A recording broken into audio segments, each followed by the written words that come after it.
बिस्मिल्लाहिर्रहमानिर्रहीम। यानी शुरू करता हूँ उस खुदा का नाम लेकर जो बड़ा मेहरबान निहायत रहम वाला है।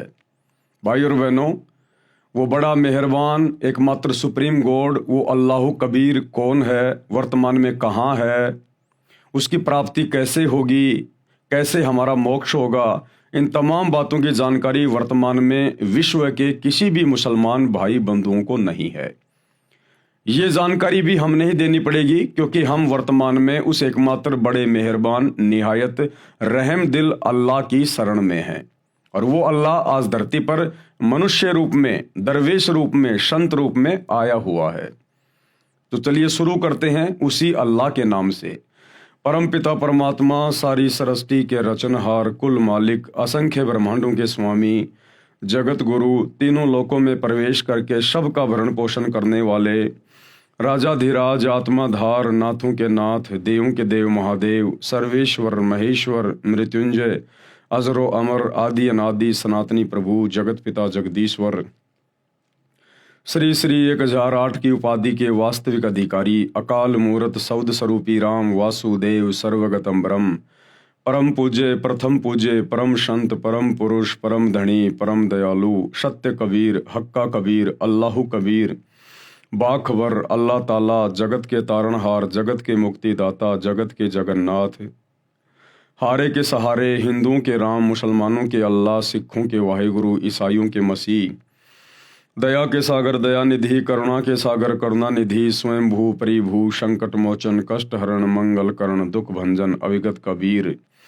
निर्विकार निर्विषम परमात्मा, अलय अलेख सतगुरु, आदि अनादि सतगुरु, असली मर्यादा पुरुषोत्तम, असली राम, असली कृष्ण, असली घनश्याम, असली मुरारी, राजाओं के राजा, महाराजाओं के महाराजा, शहनशाहों के शहनशाह, सम्राटों के सम्राट, भगवानों के भगवान, अल्लाहों के अल्लाह, प्रभुओं के प्रभु, मसीहाओं के मसीह, सच्चे वाहिगुरु, बाबाओं के बाबा, पीरों के पीर, सेठों के सेठ, जगत सेठ, सावड़सा सेठ, सर्वगुण संपन्न, अनंत कोटि कलाओं के स्वामी, अनंत कोटि ब्रह्मांडों के नायक, योगियों में महायोगी, ध्यानियों में महाध्यानी, सिद्धों में परम सिद्ध, ज्ञानियों में तत्व ज्ञानी, ब्रह्म ज्ञानी, महाज्ञानी, परम ज्ञानी, सर्वश्रेष्ठ ज्ञानी, विज्ञानी, युवा कबीर, समरथ कबीर, असमवात, अमित ओजा, सच्चे रहनुमा, करीम अल्लाह, सुभान अल्लाह, दुनिया के अंतिम पैगंबर, 8 सितंबर 1951 से गांव धनाना, जिला सोनीपत, हरियाणा, भारतवर्ष की पावन भूमि पे प्रकट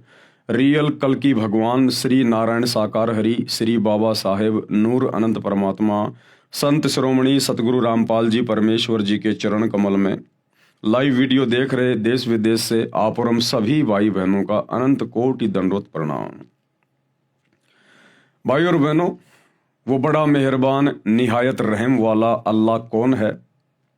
वो स्वयं आज संत रूप में भारतवर्ष की पावन भूमि पे प्रकट है और उनका पवित्र नाम है परमपिता परमेश्वर सतगुरु रामपाल जी। यही वो एकमात्र अल्लाह है, खुदा है, सुप्रीम गॉड है, जिसे वर्तमान में मुसलमान समाज के भाई बहनों ने ये कहकर रिजेक्ट कर रखा है कि अल्लाह दिखाई नहीं देता, अल्लाह कभी धरती पर मनुष्य रूप में नहीं आता, अल्लाह खाता नहीं, अल्लाह पीता नहीं, अल्लाह साकार नहीं है, अल्लाह तो बेचून है, निराकार है। ये केवल मुसलमान समाज के भाई बहनों की अपनी खुद की मनमानी थोड़ी है, जबकि कुरान शरीफ, कुरान मजीद चीख चीख के प्रमाण दे रही है, पवित्र बाइबल चीख चीख के प्रमाण दे रही है, चारों वेद और गीता जी चीख चीख के प्रमाण दे रहे हैं कि वो अल्लाह कबीर, वो सुप्रीम गॉड, सर्व का उत्पत्ति करता, सबका पालन पोषण करता, वो साकार है, निराकार नहीं है, वो नर आकार है, मनुष्य के जैसा है, और उसने सभी मनुष्यों को, स्त्री और पुरुषों को अपने जैसे स्वरूप में बनाया है। परमेश्वर हमारे जैसा है, हम परमेश्वर के जैसे हैं। तो ये गलती धर्म के ठेकेदारों की है, मुसलमान धर्म के मुल्ला मौलवियों की, काजियों की, हिंदू धर्म के आचार्य और शंकराचार्यों की, धर्म गुरुओं की, जो अपने धर्म के सदग्रंथों को सही प्रकार से समझ नहीं पाए क्योंकि उन्हें कोई तत्वदर्शी संत नहीं मिला। और तत्वदर्शी संत वो अल्लाह कबीर स्वयं ही बन के आता है, और जब वो स्वयं यहां आकर इन ग्रंथों को पढ़ाता है तब इस जीव की बुद्धि ऑन होती है, ये सदग्रंथों में लिखी सच्चाई को पहचान पाता है। तो कमी रही हमारे धर्म के धर्म गुरुओं की, जिनको खुद ज्ञान नहीं था, भला आम समाज को, आम जनता को वे कहाँ से ज्ञानी बना देते। लेकिन आज उस एकमात्र अल्लाह, सुप्रीम गॉड, इबादई कबीरा, उन्होंने स्वयं धरती पर आकर अपना अनमोल तत्व ज्ञान देकर बच्चे बच्चे को विद्वान बना दिया, बच्चे बच्चे को। और अब उन्होंने अपने कर कमल से पवित्र पुस्तक, एकमात्र आसमानी पुस्तक मुसलमान समाज के लिए, जो अल्लाह ने स्वयं धरती पर आकर अपने कर कमल से लिखी है, मुसलमान नहीं समझे ज्ञान कुरान। अब इस पुस्तक के माध्यम से आप लोगों तक जानकारी पहुंच रही है कि अल्लाह धरती पर है और साकार है, और जितना जल्दी हो सके उनकी शरण में आ जाइए, अन्यथा 2028 युग परिवर्तन का समय है, महाविनाश दरवाजे पे खड़ा है। तो भाई और बहनों, इस पवित्र पुस्तक के ऊपर 5 वीडियो बन चुके हैं, आज हमारा 6 नंबर का वीडियो है। यदि आपने अभी तक पिछले वीडियो नहीं देखे हैं तो आपको जरूर देखने चाहिए, क्योंकि उनको देखे बिना आप जी आगे की वीडियो समझ नहीं पाएंगे। तो पिछले वीडियो में गुरुदेव भगवान ने जिक्र किया कि किस प्रकार से सभी धर्मों की पवित्र पुस्तकों में मांस खाने का उस एकमात्र इबादत कबीरा, कबीर परमेश्वर की तरफ से कोई आदेश नहीं है किसी को भी। और यदि मांस खाने का आदेश यदि बाद में इन पुस्तकों में लिखा गया है, चाहे वो मुसलमानों की हो चाहे हिंदुओं की हो, तो इस शैतान के द्वारा, इस डुप्लीकेट अल्लाह के द्वारा, इस काल के द्वारा ये आदेश दिए गए हैं फरिश्तों के माध्यम से। और शैतान के द्वारा जो आदेश दिए गए हैं, उन आदेशों को हमने बिल्कुल भी स्वीकार नहीं करना है। जबकि परमपिता परमेश्वर ने, जिन्होंने सारी सृष्टि की उत्पत्ति की, जो ओरिजिनल अल्लाह है, सुप्रीम गॉड है, जिनके विषय में सूरत फुरकानी 25 आयत नंबर 52 से 59 में कुरान मजीद में लिखा हुआ है कि उस परमेश्वर ने 6 दिन में आसमान और जमीन के दरमियान जो भी कुछ था उसको बनाया, और 7वें दिन अपने तख्त पर बैठकर विश्राम किया। तो उस परमेश्वर ने, अल्लाह कबीर ने 6 दिनों में किसी भी आत्मा को मांस खाने का या जीव हत्या करने का कोई आदेश नहीं दिया। उस परमेश्वर के सतलोक में सिंहासन पर जाकर बैठने के बाद इस शैतान ने फिर आगे जो आदेश दिया है, उस आदेश को हमने फॉलो नहीं करना है। और आज गुरुदेव हमें बता रहे हैं कि किसी भी धर्म के किसी भी महापुरुष ने, जो कि धर्म के अगुवा रहे हैं, उन्होंने मांस भक्षण नहीं किया। तो मुसलमान धर्म के जो अंतिम पैगंबर माने जाते हैं हजरत मोहम्मद जी, उन्होंने अपने जीवन में कभी मांस को छुआ भी नहीं, खाना तो बहुत दूर की बात है। फिर आज वर्तमान का मुसलमान समाज कैसे कह सकता है कि हम हजरत मोहम्मद जी के फॉलोवर हैं, हम हजरत मोहम्मद जी के नियम और मर्यादाओं में चल रहे हैं, हम उनकी शिक्षाओं में चल रहे हैं। एक भी मुसलमान हजरत मोहम्मद की शिक्षाओं में वर्तमान में नहीं चल रहा है।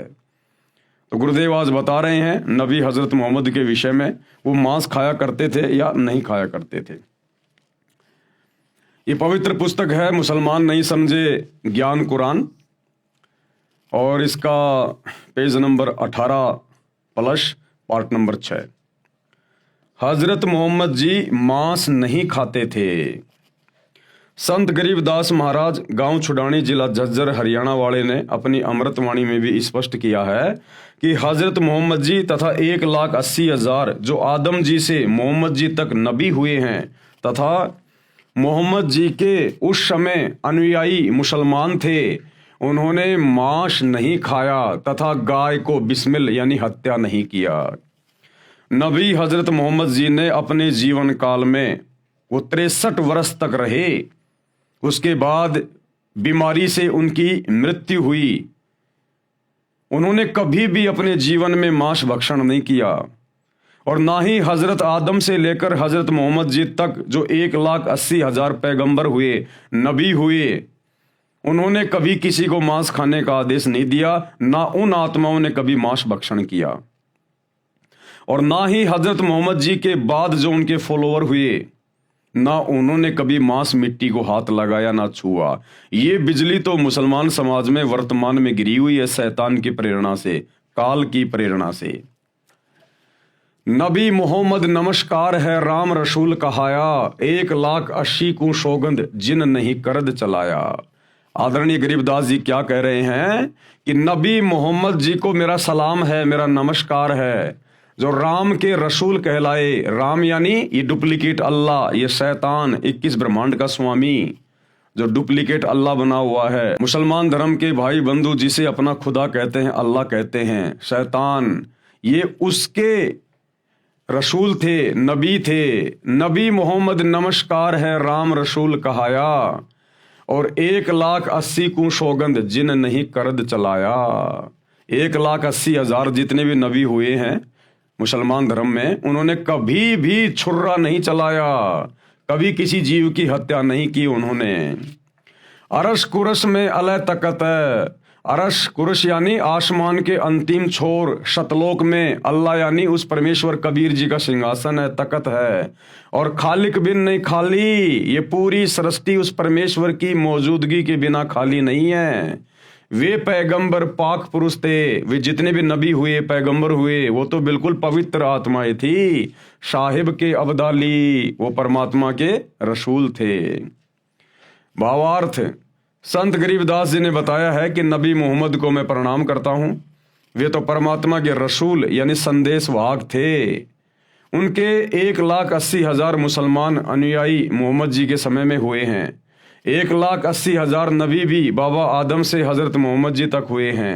मैं गरीबदास जी कसम खाता हूँ कि उन्होंने 1,80,000 नबियों तथा अनुयायियों ने तथा हजरत मोहम्मद जी ने ज्ञान होने के बाद कभी किसी जीव पर करद यानी छुर्रा नहीं चलाया, अर्थात कभी भी जीव हिंसा नहीं की और मांस नहीं खाया। परमात्मा आसमान के अंतिम छोर यानी सभी ब्रह्मांडों के ऊपर के स्थान पर विराजमान है, शतलोक में, परंतु उसकी नजरों से कोई भी जीव छिपा हुआ नहीं है। वह सर्व जीवों को देखता है। वे पैगंबर हजरत मोहम्मद तथा अन्य पवित्र आत्माएं थे, वे परमात्मा के कृपया पात्र थे। हजरत मोहम्मद जी मुसलमान भाइयों को शिक्षा लेने की आवश्यकता है। आज जिस कदर मुसलमान धर्म में हरी सब्जियों की तरह मांस खाया जाता है, शैतान की प्रेरणा से, काल की प्रेरणा से जम के अपने कर्म फोड़े जा रहे हैं।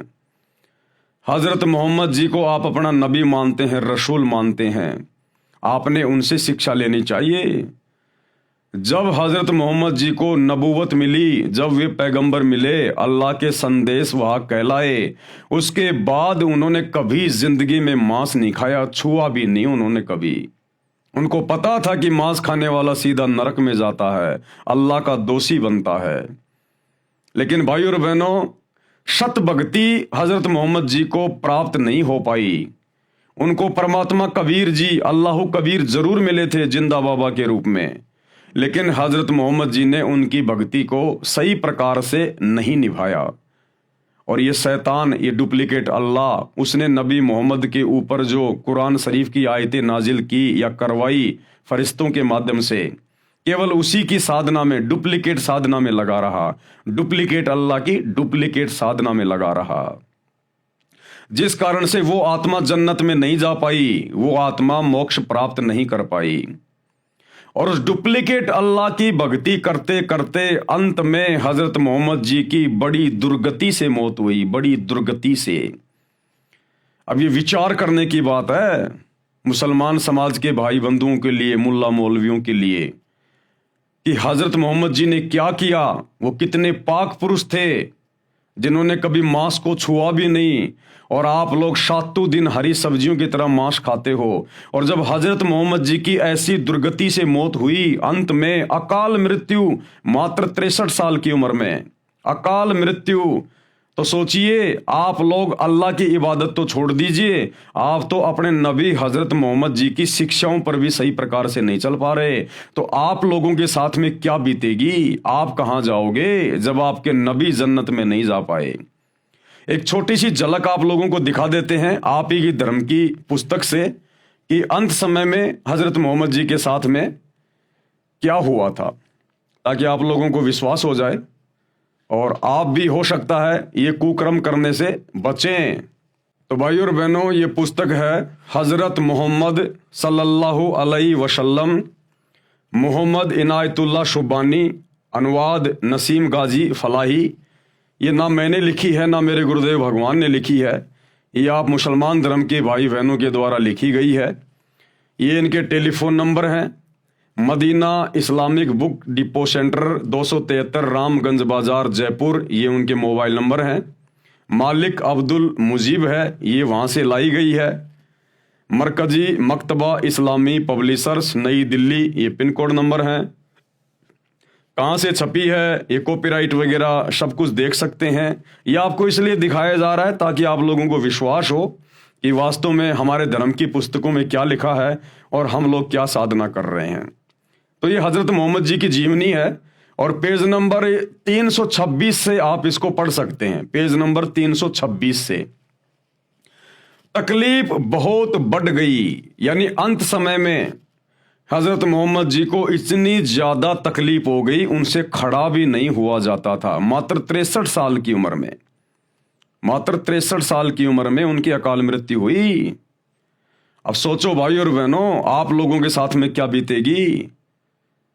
अंत में ऐसी दुर्गति आपके नबी की हुई, उस डुप्लीकेट अल्लाह, उस शैतान की इबादत करने से,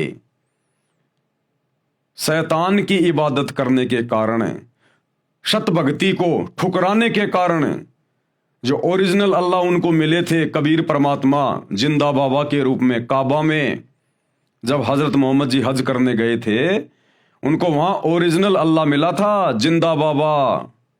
जो तुम मुसलमान समाज के भाई कहते हो अल्लाह दिखाई नहीं देता, अल्लाह बोलता नहीं, अल्लाह चलता नहीं, वो अल्लाह उन्हें मिला था और अपने लोक में लेके गया था, सचखंड में लेके गया था।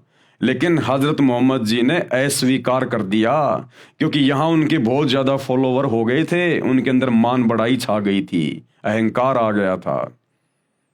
तो परमेश्वर ने उनको वापस छोड़ दिया और उनको एक कलमा दे दिया, अल्लाहु कबीर, अल्लाहु कबीर, कि ऐ हजरत मोहम्मद, अगर कभी कोई आपत्ति आए तो तू ये कलमा पढ़ना, मैं तेरी मदद के लिए आऊंगा। उसके बाद पूरी जिंदगी हजरत मोहम्मद जी ने वही शैतान वाली इबादत की, वही शैतान वाली।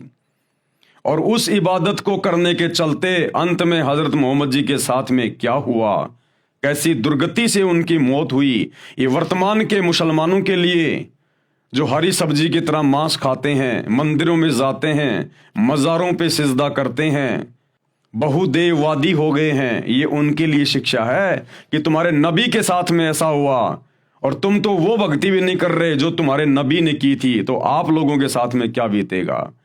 तकलीफ बहुत बढ़ गई, बुखार इतना तेज हुआ कि पूरा शरीर जलने लगा। चहेती बेटी फातिमा रोज बाप की खिदमत में यानी सेवा में हाजिर होती।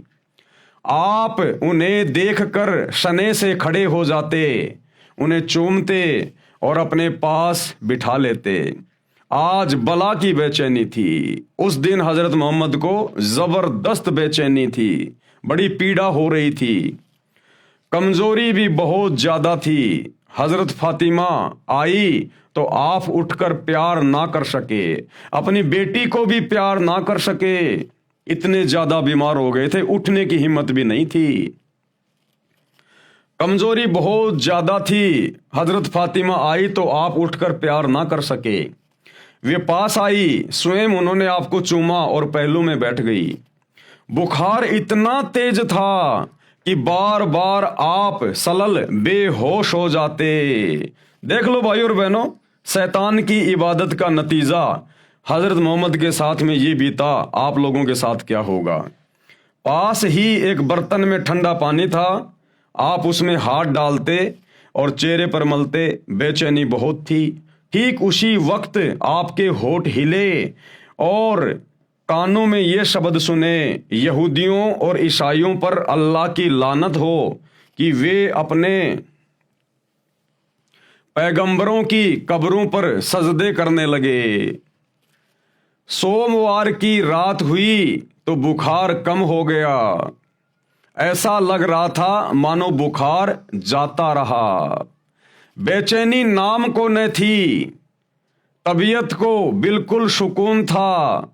जिसने देखा समझा आप अच्छे हो गए, उदास चेहरे फिर चमक उठे, मुरझाए हुए दिल फिर लहला उठे। यानी जरा सी उनको राहत हुई, जरा सा भी ठीक हुए तो उनके जो फॉलोवर थे उनको बड़ी खुशी हुई कि हमारे सलल लगता है ठीक हो गए, लेकिन ठीक नहीं हुए। सोमवार की रात हुई तो बुखार कम हो गया, ऐसा लग रहा था मानो बुखार जाता रहा। बेचैनी नाम को न थी, तबीयत को बिल्कुल सुकून था। जिसने देखा समझा आप अच्छे हो गए। उदास चेहरे फिर चमकने लगे, मुरझाए हुए दिल फिर लहला उठे। आप सलल यानी हजरत मोहम्मद का कमरा मस्जिद से मिला हुआ था। सुबह हुई तो आपने पर्दा उठाकर देखा कि सच्चे साथी फजर की नमाज में व्यस्त थे। देखकर आप मुस्कुरा दिए कि अल्लाह की जमीन पर आखिर वह गिरोह पैदा हो गया जो आपकी शिक्षाओं का नमूना बनकर अल्लाह की याद में लगा हुआ है। कुछ आहट हुई तो साथी समझे कि आप बाहर आना चाहते हैं। वे खुशी से बेताब हो गए और करीब था कि वे नमाज छोड़ दें, नमाज तोड़ दें। हजरत अबू बकर इमाम थे, उन्होंने चाहा कि पीछे हट जाएं, लेकिन आप सल्लल्लाहु ने इशारे से मना कर दिया। फिर कमरे के अंदर होकर पर्दा गिरा दिया। कमजोरी इतनी ज्यादा थी कि पर्दा भी अच्छी तरह न गिरा सके। पैरों पर खड़े होना भी कठिन था। ये हजरत मोहम्मद की मात्र 63 साल की उम्र में उनकी क्या हालत हो गई थी शैतान की भक्ति करने के कारण। अरे परमात्मा तो बुढ़ापे में भी अपने भगत को बिल्कुल चंगा रखेगा, चंगा। परमात्मा अपने भगत को इस प्रकार की बीमारियों से नहीं गुजरने देता। वो अल्लाह कबीर इबादत कबीरा, अन्यथा उसकी इबादत की आवश्यकता क्या है। ये 63 साल की उम्र में और 1400 साल पहले जिस समय आदमी 150 साल जिया करते थे, 63 साल की उम्र में हजरत मोहम्मद के घुटने टूट गए। इतनी कमजोरी, ऐसी तबीयत खराब हुई। उस डुप्लीकेट अल्लाह ने कोई सहारा नहीं दिया, कोई साथ नहीं दिया। अरे आज तुम्हारा सलमान खान भी 60 साल का हो गया और हट्टा कट्टा लग रहा है, हट्टा कट्टा। और 63 साल की उम्र में हजरत मोहम्मद की ये दुर्गति शैतान की इबादत के कारण है, शैतान की इबादत के कारण है। पर्दा भी अच्छी तरह ना गिरा सके, पैरों पर खड़े होना भी कठिन था। लेकिन साथियों को खुश देखकर आप भी बेहद खुश थे। कमजोरी हर क्षण बढ़ती जा रही थी, मौत धीरे धीरे सरकती आ रही थी। आपने बर्तन में ठंडा पानी मांगा, तुरंत पानी पेश कर दिया गया। आप बार बार उसमें हाथ डालते और चेहरे पर मलते। चादर कभी मुख पर डाल लेते, कभी हटा लेते। उस समय निरंतर आपके मुख से ये शब्द निकल रहे थे, क्या? ए अल्लाह, नजा यानी जाल निकलने के समय की परेशानियों को झेलना मेरे लिए आसान कर दे। आंख फाड़ के देख लो मुसलमान धर्म के भाइयों और बहनों, नबी हजरत मोहम्मद अपने अल्लाह से ये दुआ कर रहे थे, पुकार कर रहे थे कि ए अल्लाह, अरे कम से कम मेरा शरीर, मेरी मौत मेरे नजदीक है, कम से कम अब तो मेरी परेशानी को कम कर दे। यानी मेरे प्राण निकलते समय तो कम से कम मुझे थोड़ी बहुत राहत दे दे। वो इतने दुखी हो रहे थे, इतने बेचैन हो रहे थे, उनको ढंग की मौत भी नसीब नहीं हुई। आपके नबी को मौत भी आरामदायक नसीब नहीं हुई। ये है शैतान की भक्ति का प्रतिफल जो हजरत मोहम्मद जी ने की, ये उसका प्रतिफल है। और परिणाम भोगा उन्होंने उस सच्चे इबादत कबीरा, कबीर परमेश्वर की भक्ति को ठुकराने का। अंत में अल्लाह से पुकार कर रहा है, मिन्नतें कर रहा है कि मेरी मौत का दिन निकट है, कम से कम मेरी थोड़ी बहुत तो परेशानी कम कर दे, मेरे प्राण तो ढंग से निकल जाएं। लेकिन वो भी ढंग से नहीं निकलने दी वो शैतान ने, डुप्लीकेट अल्लाह ने। ए अल्लाह, नजा यानी जान निकलने के समय की परेशानियों को झेलना मेरे लिए आसान कर दे। प्यारे बाप की बेचैनी देखकर हजरत फातिमा बेचैन हो गई, उनकी बेटी भी बेचैन हो गई अपने बाप की बेचैनी को देख के। वे खुद ब खुद पुकार उठी। हजरत फातिमा क्या बोली? हाय मेरे बाप की बेचैनी। आपने सुना तो फरमाया आज के बाद फिर तुम्हारा बाप बेचैन ना होगा कि बेटी मैं जा रहा हूं, मेरा अंतिम समय है, इसके बाद मैं कभी बेचैन नहीं रहूंगा। यानी इस शरीर में मुझे फिर ये तकलीफ नहीं मिलेगी, ये मेरी अंतिम तकलीफ है, मेरी लास्ट तकलीफ है। इतना दुखी, इतना परेशान अंत समय में। दोपहर के बाद का समय था, सीने में सांस धड़धड़ा रही थी। इतने में आप सल्लल यानी हजरत मोहम्मद के होठ हिले और कानों में ये आवाज आई, नमाज और गुलामों से अच्छा सलूक। फिर हाथ ऊपर उठे, आप सल्लल ने उंगली से इशारा किया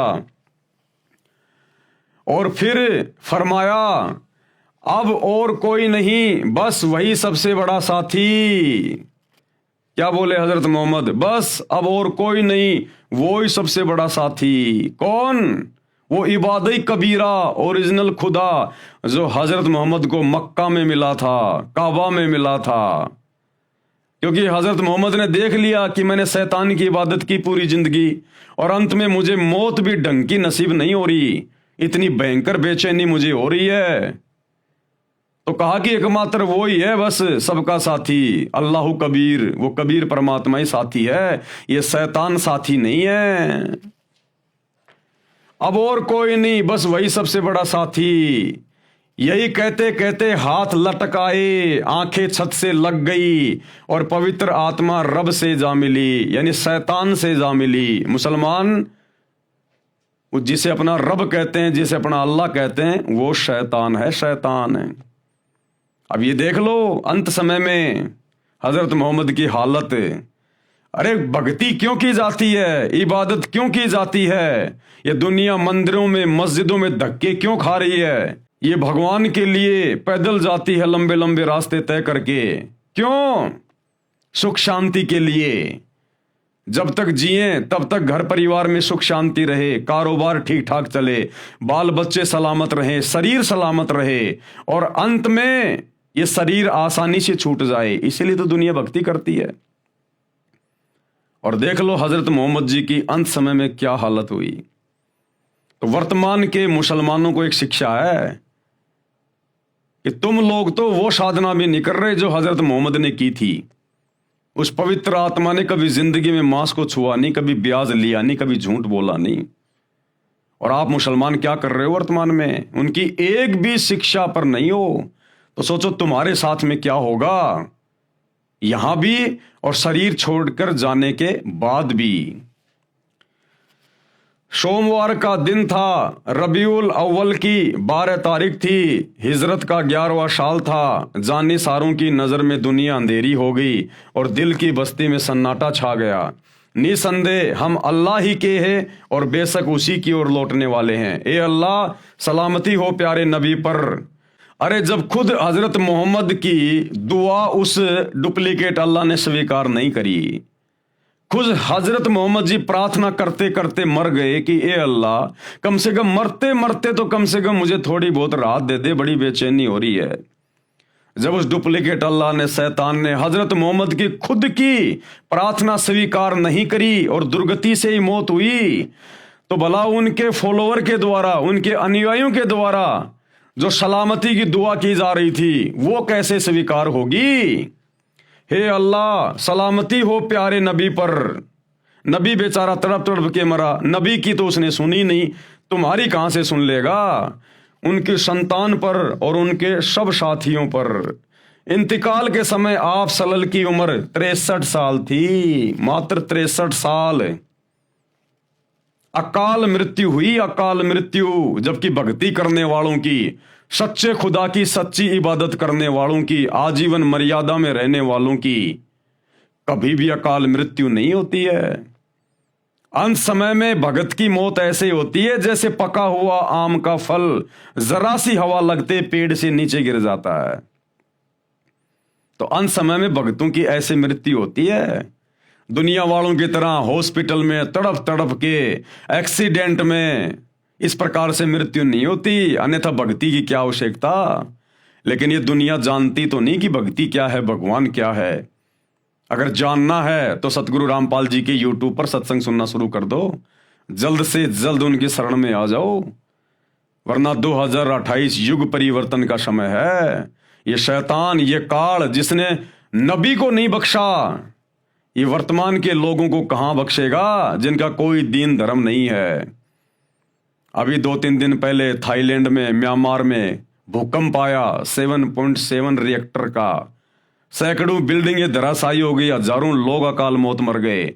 आने वाले समय में 15-15 स्केल रिएक्टर के भूकंप आएंगे, 15-15। तब कहां जाओगे, किसको पुकारोगे? अरे थाईलैंड के मुसलमान क्या अल्लाह की भक्ति नहीं करते, क्या इबादत नहीं करते? ये शैतान किसी को नहीं बख्शता। जब नबियों को नहीं बख्शा तो औरों की क्या औकात है। इसलिए भाई और बहनों, ये आपकी आंखों के सामने है, ये प्रमाण आपको दिखा दिया गया है। मानो तो ठीक और ना मानो तो ठीक, भाई हमारा जो कर्म है वो हम कर रहे हैं।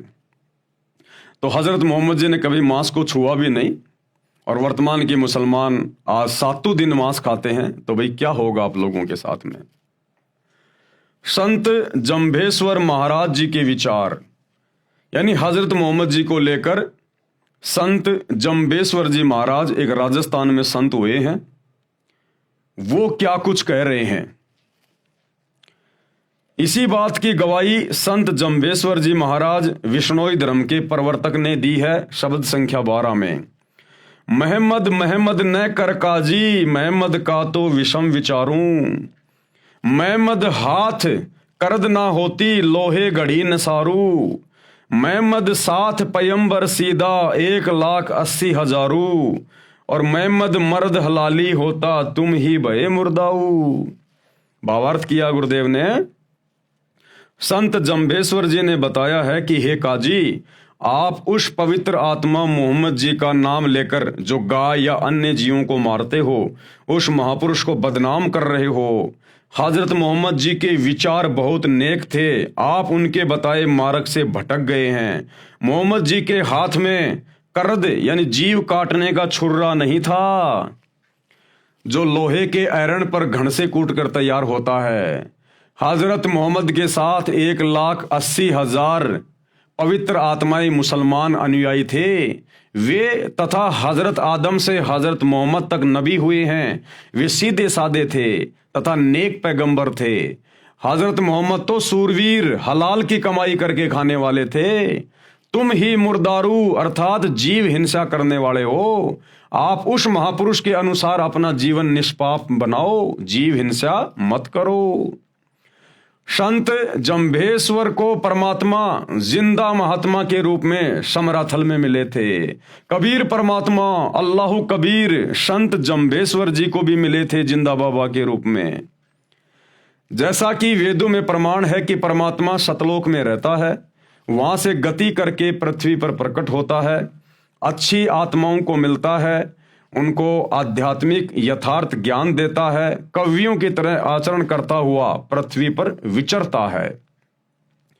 जिस कारण से प्रसिद्ध कवियों में भी एक कवि होता है, वह कवि की उपाधि प्राप्त करता है। परमात्मा गुप्त भक्ति के मंत्रों को उद्घृत करता है यानी आविष्कार करता है, जो वेदों व कतेबों आदि आदि पोथियों में नहीं होता। कृपया इन मंत्रों का अनुवाद देखें फोटो कॉपी में इसी पुस्तक के पेज नंबर 140 पर।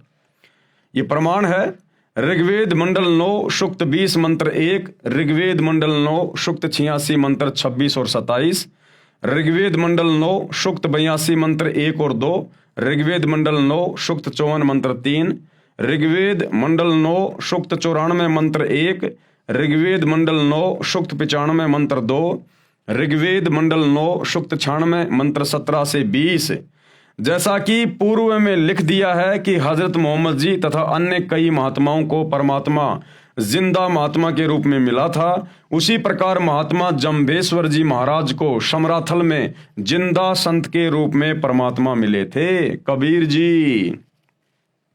प्रमाण श्री जंभेश्वर जी की वाणी संख्या 50 का कुछ अंश। दिल दिल आप खुदाए बंद जाग्यो, शब दिल जाग्यो सोई। जो जिंदो हज काबे जाग्यो, थल सिर जाग्यो सोई।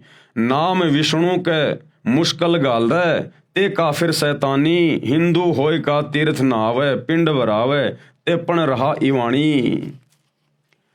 तुर्क होए हज काबो धोके, भूल्या मुसलमानी। के पुरुष अवर जागेला, थल जाग्यो निजवाणी। गुरुदेव ने क्या अर्थ किया है? श्री जंभेश्वर महाराज जी ने बताया है कि जो परमात्मा जिंदा महात्मा के रूप में हजरत मोहम्मद जी को काबा यानी मक्का में उस समय मिला था, जिस समय मोहम्मद जी हज के लिए मक्का में बनी मस्जिद काबा में गए थे और उनको जगाया था कि मंदिर मस्जिद आदि तीर्थ स्थानों पर चक्कर लगाने से परमात्मा नहीं मिलता।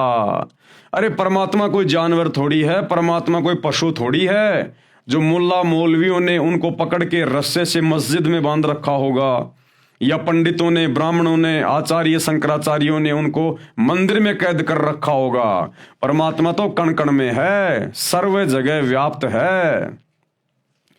परमात्मा प्राप्ति के लिए मंत्र जाप की आवश्यकता है, और वे मंत्र वर्तमान में पूरे विश्व में जो सूर अशूरा 42 आयत नंबर 1 और 2 में ऐन सीन काफ ये जो 3 मंत्र लिखे हुए हैं, और गीता अध्याय 17 श्लोक 23 में ओम तत् सत ये 3 मंत्र लिखे हुए हैं।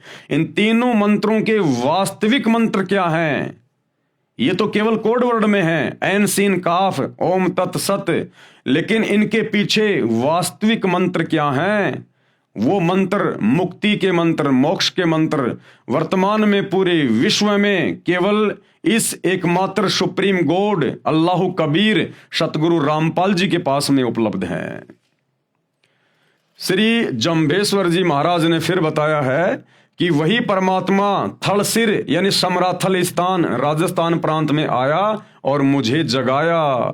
ना जाने कितने व्यक्ति और जागेंगे। जैसे मेरा समराथल प्रसिद्ध है, ये मेरी निज वाणी यानी विशेष वचन है। मैंने अपनी अनुभव की खास निज यथार्थवाणी बोलकर समराथल के व्यक्तियों में परमात्मा भक्ति की जागृति लाई है। सत्य से दूर होकर मुसलमान अभी भी काबे में हज करने जाते हैं, वहां धोख लगाते हैं यानी सिजदा करते हैं, पत्थर को सिजदा करते हैं जो व्यर्थ है। इसी प्रकार हिंदू भी तीर्थ पर जाते हैं, भूतों की पूजा करते हैं, पिंड भराते हैं, ये सब व्यर्थ साधना है। कुरान ज्ञान दाता के मांस आहार के विषय में निर्देश। कुरान ज्ञान दाता यानी कुरान का ज्ञान देने वाला। अब कुरान का ज्ञान दिया डुप्लीकेट अल्लाह ने, डुप्लीकेट खुदा ने, इस शैतान ने हजरत मोहम्मद जी को। तो मांस खाने को लेकर इस शैतान ने क्या कुछ फरमान जारी किया है अपनी तरफ से, हम सबके कर्म फुड़वाने के लिए, हमें नरक में ठोकने के लिए, 84 लाख योनियों में गधे कुत्ते शुअर बनाने के लिए, हमें कष्ट देने के लिए इस डुप्लीकेट अल्लाह ने कुरान में कहा, किन किन आयतों में और कैसे कैसे किन किन जानवरों का मांस खाने का आदेश दिया है। ये इसी प्रकार से जीवों को भ्रमित करता है। उस अल्लाह कबीर ने, सुप्रीम गॉड ने कोई मांस खाने का आदेश नहीं दिया, पहले आप जी पढ़ चुके हैं।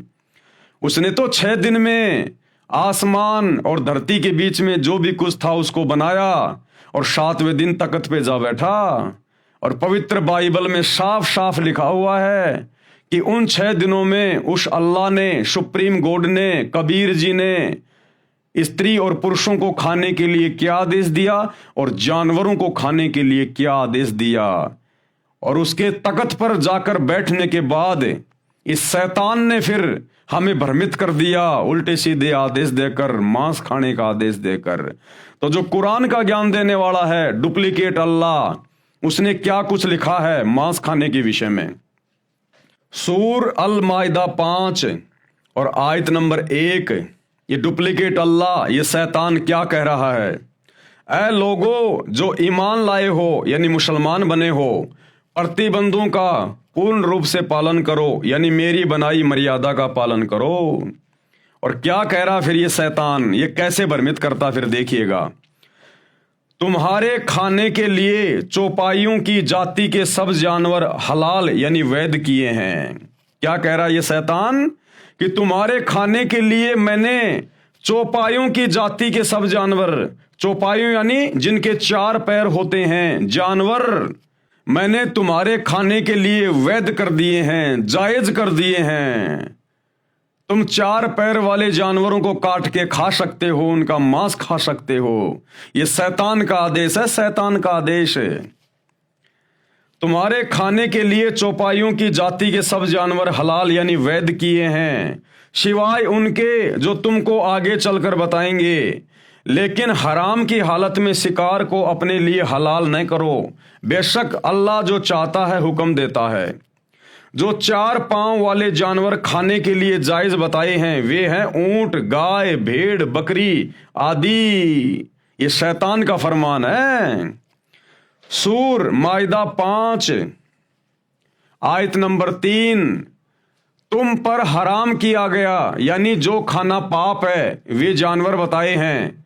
मुर्दार, खून, सूअर का मांस, वे जानवर जो अल्लाह के सिवा किसी और के लिए ज़बह यानी मारा गया हो, उसको भोग लगा हो, किया गया हो, वह जो गला घुटकर या चोट खाकर या ऊंचाई से गिरकर या टक्कर खाकर मरा हो या किसी हिंसक जानवर ने फाड़ा हो, सिवाय उसके जिसे तुमने जीवित पाकर ज़बह न किया हो, वह किसी स्थान पर ज़बह किया गया हो, यानी जिस स्थान पर अन्य देवी देवताओं की मूर्ति हो, और ये भी तुम्हारे लिए नाजायज है, और 500 यानी टोस डाल करके उनके द्वारा अपना भाग्य मालूम करो। ये सारे उपरोक्त काम आदेश उल्लंघन के हैं। ये सारे के सारे आदेश शैतान के हैं, शैतान के। 6 दिन में सृष्टि रचकर वो इबादई कबीरा सुप्रीम कोर्ट तो तख्त पे जाके बैठ गया सिंहासन पर सतलोक में। उसके बाद ये आदेश शैतान के हैं, मांस खाने के, परमात्मा के आदेश नहीं हैं। सूरा अल मोमिन 40 आयत नंबर 79, अल्लाह ही ने तुम्हारे लिए चौपाए बनाए हैं ताकि इनमें से किसी पर तुम सवार हो और किसी का गोश्त यानी मांस खाओ। ये शैतान का आदेश है। अल्लाह ने तो ये कहा था कि इस पृथ्वी पर जितने भी जीव जंतु हैं, हे इंसान, तुम उनके ऊपर अपना अधिकार रखना। अधिकार रखने का मतलब कि हे इंसान, जो मैंने तुझे बनाया है नर और नारी करके, तेरे को मैंने विशेष बुद्धि बख्शी है। ये बुद्धि, ये दिमाग अन्य जीव जंतुओं को नहीं है जितनी तुझे है। इसलिए तू अपनी मेहनत करके, अपना पुरुषार्थ करके अपनी रोजी रोटी का बंदोबस्त करना। और तेरे खाने के लिए मैंने जितने भी छोटे छोटे बीज वाले पेड़ हैं और बड़े बड़े जो फल हैं मैंने वो दिए हैं। और तू इन जानवरों पे अधिकार रखना। अधिकार रखने का मतलब है जैसे हम अपने घरों पर गाय रखते हैं, भैंस रखते हैं, तो हमने उनके ऊपर अपना अधिकार किया। हमने उनको समय पे खाना खिलाया, चारा खिलाया, पानी पिलाया, तो वो गाय फिर हमें दूध देती है।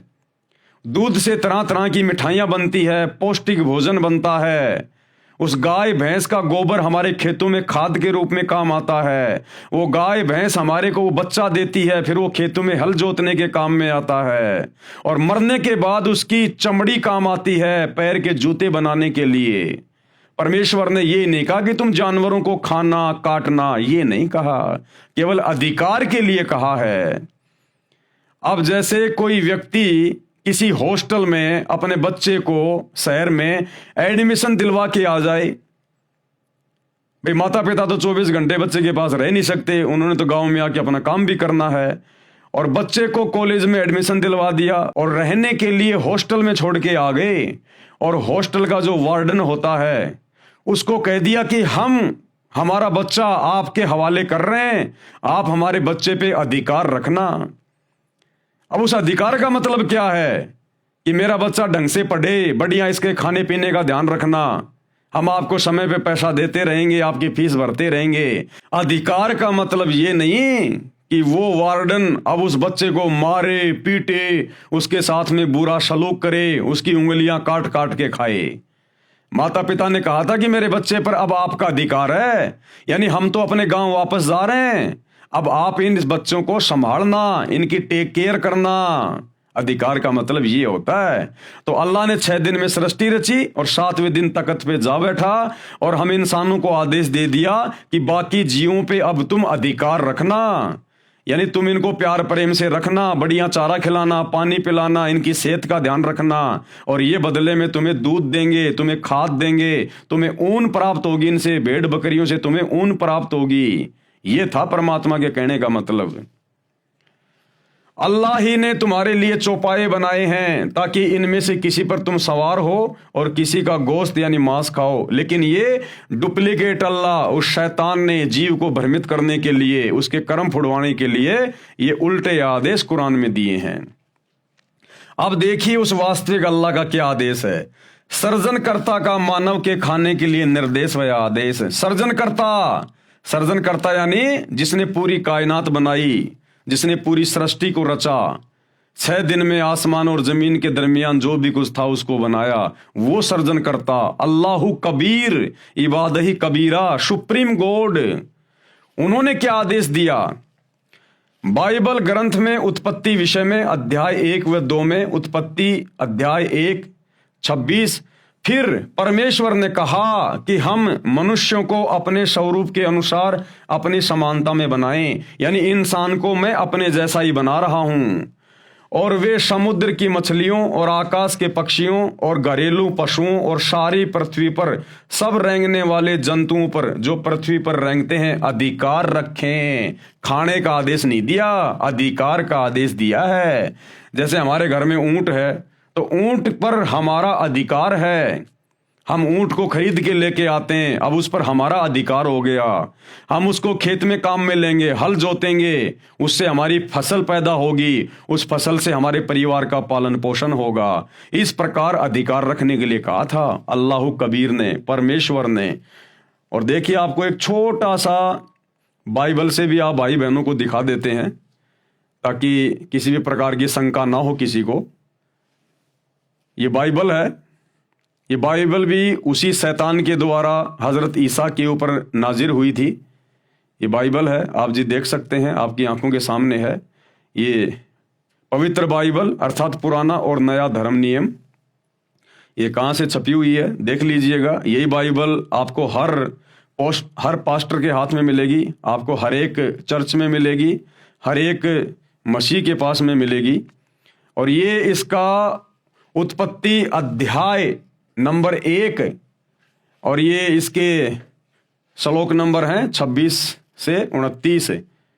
ये आपको मैंने पहले दिखा दिया था, ये 26 है। फिर परमेश्वर ने कहा, यानी अल्लाह कबीर ने कहा, जिसने 6 दिन में सृष्टि रची, हम मनुष्य को अपने स्वरूप के अनुसार अपनी समानता में बनाएं, यानी मैं इंसान को अपने जैसा अपनी समानता में बनाऊंगा। तो अल्लाह कैसा हुआ? आप और हमारे जैसा हुआ, जिन्होंने अपने जैसा हमें बनाया। अब आगे चलिए, उन्होंने इंसानों को क्या क्या खाने का आदेश दिया। ये वचन नंबर 29, फिर परमेश्वर ने उनसे कहा, सुनो, जितने बीज वाले छोटे छोटे पेड़ सारी पृथ्वी के ऊपर हैं, जितने बीज वाले छोटे छोटे पेड़, इंसानों को कहा परमेश्वर ने, जब नर और नारी करके उनको उत्पन्न किया, फिर उनको खाने के लिए क्या आदेश दिया कि सुनो, पृथ्वी पर बीज वाले जितने भी छोटे छोटे पेड़ पौधे हैं, यानी जौ, ज्वार, मक्का, बाजरा, गेहूं, ये अन्न बीज वाले छोटे छोटे पेड़ हैं। और जितने वृक्षों में बीज वाले फल होते हैं, यानी सेब, संतरा, अंगूर, आम, वे सब मैंने तुमको दिए हैं, वे तुम्हारे भोजन के लिए हैं। ये खाने का आदेश दिया था उस कबीर अल्लाह ने, ना कि मांस खाने का आदेश दिया था। और जानवरों के लिए भी परमात्मा ने आदेश दिया। और जितने पृथ्वी के पशु और आकाश के पक्षी और पृथ्वी पर रेंगने वाले जंतु हैं, जिनमें जीवन का प्राण है, यानी जिनमें आत्मा है, उन सब के खाने के लिए सब हरे हरे छोटे पेड़ दिए हैं। इन जानवरों के लिए, जीव जंतुओं के लिए, इनको खाने के लिए छोटे छोटे पेड़ पौधे दिए हैं, हरे भरे। ये आदेश है अल्लाह कबीर का। उन्होंने तो जानवरों को भी मांस खाने का आदेश नहीं दिया, लेकिन शैतान की प्रेरणा से, शैतान के प्रभाव से आज इंसान भी जानवर से बदतर हो गया, जानवर से बदतर।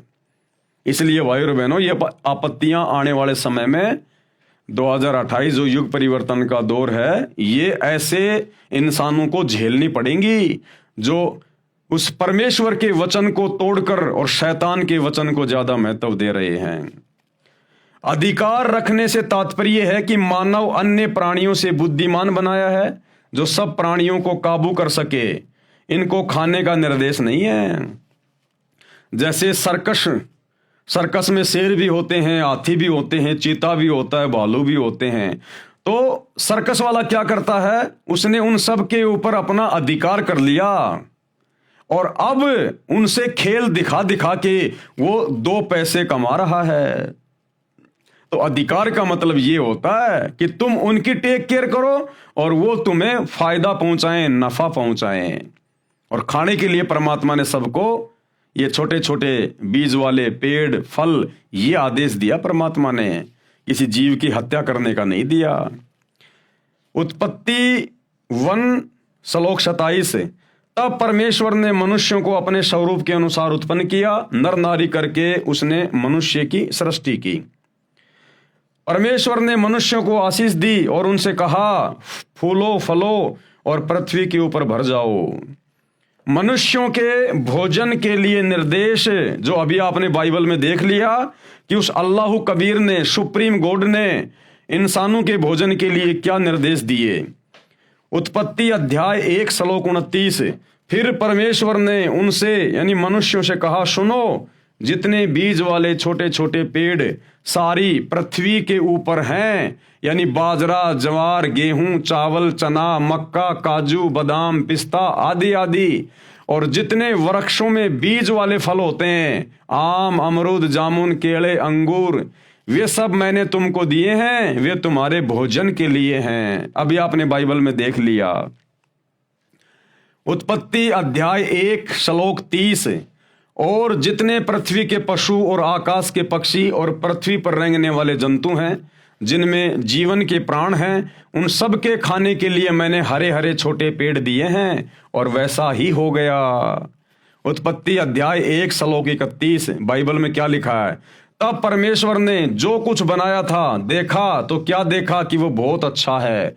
तब सांझ हुई, फिर भोर हुआ, इस प्रकार 6वां दिन हो गया। उत्पत्ति अध्याय 2 और आगे ये श्लोक नंबर 2, यों आकाश और पृथ्वी और उसकी सारी सेना का बनाना समाप्त हो गया, और परमेश्वर ने अपना काम जिसे वह करता था 7वें दिन समाप्त किया, और उसने अपने किए हुए सारे काम से 7वें दिन विश्राम किया। यानी वो कबीर परमात्मा अपने सतलोक के सिंहासन पर जा बैठा। उत्पत्ति अध्याय 2 श्लोक 3, और परमेश्वर ने 7वें दिन को आशीष दी तथा पवित्र ठहराया, क्योंकि उसमें उसने सृष्टि की रचना के सारे काम से विश्राम किया। विशेष मानव के भोजन के विषय में यह आदेश उस अल्लाह का, जिसके विषय में कुरान की सूरत फुरकानी 25 आयत नंबर 52 से 59 में वर्णन है कि कबीर अल्लाह ने सर्व सृष्टि की रचना 6 दिन में की, फिर ऊपर आसमान में तख्त यानी सिंहासन पर जा विराजा। उसकी खबर यानी संपूर्ण जानकारी किसी बाखबर यानी तत्वदर्शी संत से पूछो, उससे जानो। अब भैया उसकी जानकारी तो वर्तमान में सतगुरु रामपाल जी परमेश्वर जी के पास में है, बाकी पूरे विश्व में किसी के पास नहीं है। और अब ये जानकारी धीरे धीरे धीरे धीरे पूरी दुनिया को पता चल रही है कि वास्तव में रियल अल्लाह कौन है, रियल गॉड कौन है, और ये डुप्लीकेट शैतान जिसने सबको भ्रमित कर रखा है, जो मुसलमानों का अल्लाह बन के बैठा है, हिंदुओं का भगवान बन के बैठा हुआ है। अब ये जानकारी सतगुरु रामपाल जी ने यानी स्वयं उस अल्लाह कबीर ने धरती पर बाखबर के रूप में, तत्वदर्शी संत के रूप में प्रकट होकर अब सबको बता दी है। और अब ये डूंडा फटेगा, डूंडा पूरे विश्व में डंके की चोट पर बच्चे बच्चे को पता चलेगा कि शैतान कौन है, डुप्लीकेट अल्लाह कौन है और सुप्रीम गॉड कौन है। यह कादिर अल्लाह ताला है, सृष्टि का रचनहार है। इसने जो रचना करनी थी 6 दिन में की, तथा जो प्राणियों के खाने का आदेश देना था दिया, और 7वें दिन ऊपर आसमान में अपने निज निवास में तख्त पर जा बैठा, जिसका आदेश मानव यानी नर नारी को मांस खाने का नहीं है। इसके आदेश की अवहेलना करके, अन्य का आदेश पालन करके मांस खाने वाले परमेश्वर का विधान भंग कर रहे हैं। हिंदू हो, मुसलमान हो, सिख हो, ईसाई हो, जो भी लोग मांस खाते हैं, उल्टे कार्य करते हैं, 2 नंबर के काम करते हैं, ये सब के सब शैतान के प्रभाव से कर रहे हैं, डुप्लीकेट अल्लाह के प्रभाव से कर रहे हैं। उस सुप्रीम गॉड अल्लाह कबीर के आदेश की अवहेलना कर रहे हैं, जिस कारण से भयंकर मुसीबतों का सामना करना पड़ेगा, जो दंडित किए जाएंगे। विशेष बाइबल के इस कथन से सिद्ध होता है कि सृष्टि रचना करने वाले ने अपने वचन से अनेकों स्त्री पुरुषों मनुष्यों की उत्पत्ति की थी, तथा अनेकों पशु पक्षियों तथा पृथ्वी व जल के जीव जंतुओं की उत्पत्ति की थी। जैसे कहा है कि बाइबल उत्पत्ति 1 अध्याय 25, छठे दिन इस प्रकार परमेश्वर ने पृथ्वी के जाति जाति के वन पशुओं को और जाति जाति के भूमि पर रेंगने वाले सब जंतुओं को बनाया। उत्पत्ति अध्याय 1 श्लोक 26 और 27। तब परमेश्वर ने मनुष्यों को अपने स्वरूप के अनुसार उत्पन्न किया, यानी खुदा ने हमें अपने जैसा बनाया, यानी भगवान हमारे जैसा है, इंसान जैसा। नर नारी करके मनुष्यों की सृष्टि की, जो बाइबल में आगे वर्णन है। यह परले के बाद का है। फिर भी हमने मांस न खाने वाला प्रकरण समझना है। इससे स्पष्ट है कि पूर्ण ब्रह्म यानी कादिर अल्लाह यानी परमेश्वर का आदेश मानव को मांस खाने का नहीं है। मांस खाने से पाप लगता है, भयंकर दोषी बनता है, दंड का अधिकारी बनता है। आगे पढ़े विस्तृत वर्णन। अल्लाह के तख्त पर जाने के पश्चात काल ब्रह्म ने इसमें पुनः मानव रचना की। अब वो कादिर अल्लाह, कबीर अल्लाह जिसने 6 दिन में सृष्टि रची, वो तो सिंहासन पर सतलोक में जाके बैठ गया। उसके बाद फिर इस शैतान ने, डुप्लीकेट अल्लाह ने, इसने फिर अपने तरीके से इंसानों की और उत्पत्ति की अपने भोजन के लिए।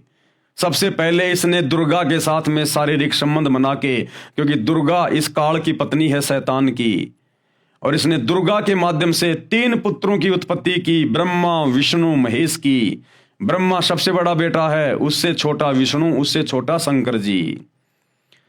इन तीनों की उत्पत्ति करके ये काल, ये शैतान अपने 21वें ब्रह्मांड में ब्रह्मलोक में जाके बैठ गया गुप्त, और कहा कि दुर्गा अब मैं किसी को दर्शन नहीं दूंगा, और इन तीनों बेटों के माध्यम से तू मेरे भोजन का बंदोबस्त कर, आगे सृष्टि की उत्पत्ति करवा, नर और नारी पैदा करवा, और मेरे भोजन का इंतजाम करो, क्योंकि इसको प्रतिदिन 1 लाख मनुष्य शरीरधारी स्त्री पुरुषों को खाने का आदेश मिला हुआ है, श्राप लगा हुआ है इसको परमात्मा की तरफ से।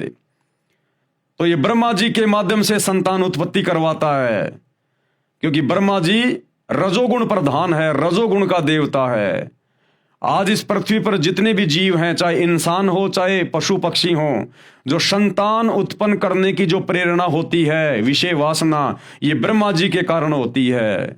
ब्रह्मा जी रजोगुण का प्रधान है, क्योंकि ब्रह्मा जी को इस शैतान ने अपनी पत्नी दुर्गा के माध्यम से ये ड्यूटी दे रखी है, संतान उत्पन्न करने की, नर और नारी उत्पन्न करने की अपने भोजन के लिए। और विष्णु जी के माध्यम से आपस में सबको बांध के रखता है मोह ममता में, क्योंकि विष्णु जी शतोगुण प्रधान है। और फिर शंकर जी के माध्यम से लड़ाई झगड़ा करवा के, मार पिटाई करवा के, एक्सीडेंट में जैसे भी है, फिर ये लोगों की मृत्यु करवाता है, क्योंकि शंकर जी तमोगुण के प्रधान देवता हैं। अल्लाह के यानी उस कबीर परमेश्वर के तख्त पर जाने के बाद काल ब्रह्म ने यानी शैतान ने इसमें दोबारा मानव रचना की। उसका वर्णन आगे है। काल ब्रह्म ने अपने तीनों पुत्रों ब्रह्मा, विष्णु तथा शिव को यहाँ का संचालक बनाया है। कर्मों के अनुसार फल देना इसके अधिकार में दिया है, और स्वयं ये गुप्त रहता है। ये शैतान किसी के सामने नहीं आता, खुद ये अपने 21वें ब्रह्मांड में जाके बैठ गया, गुप्त रहता है।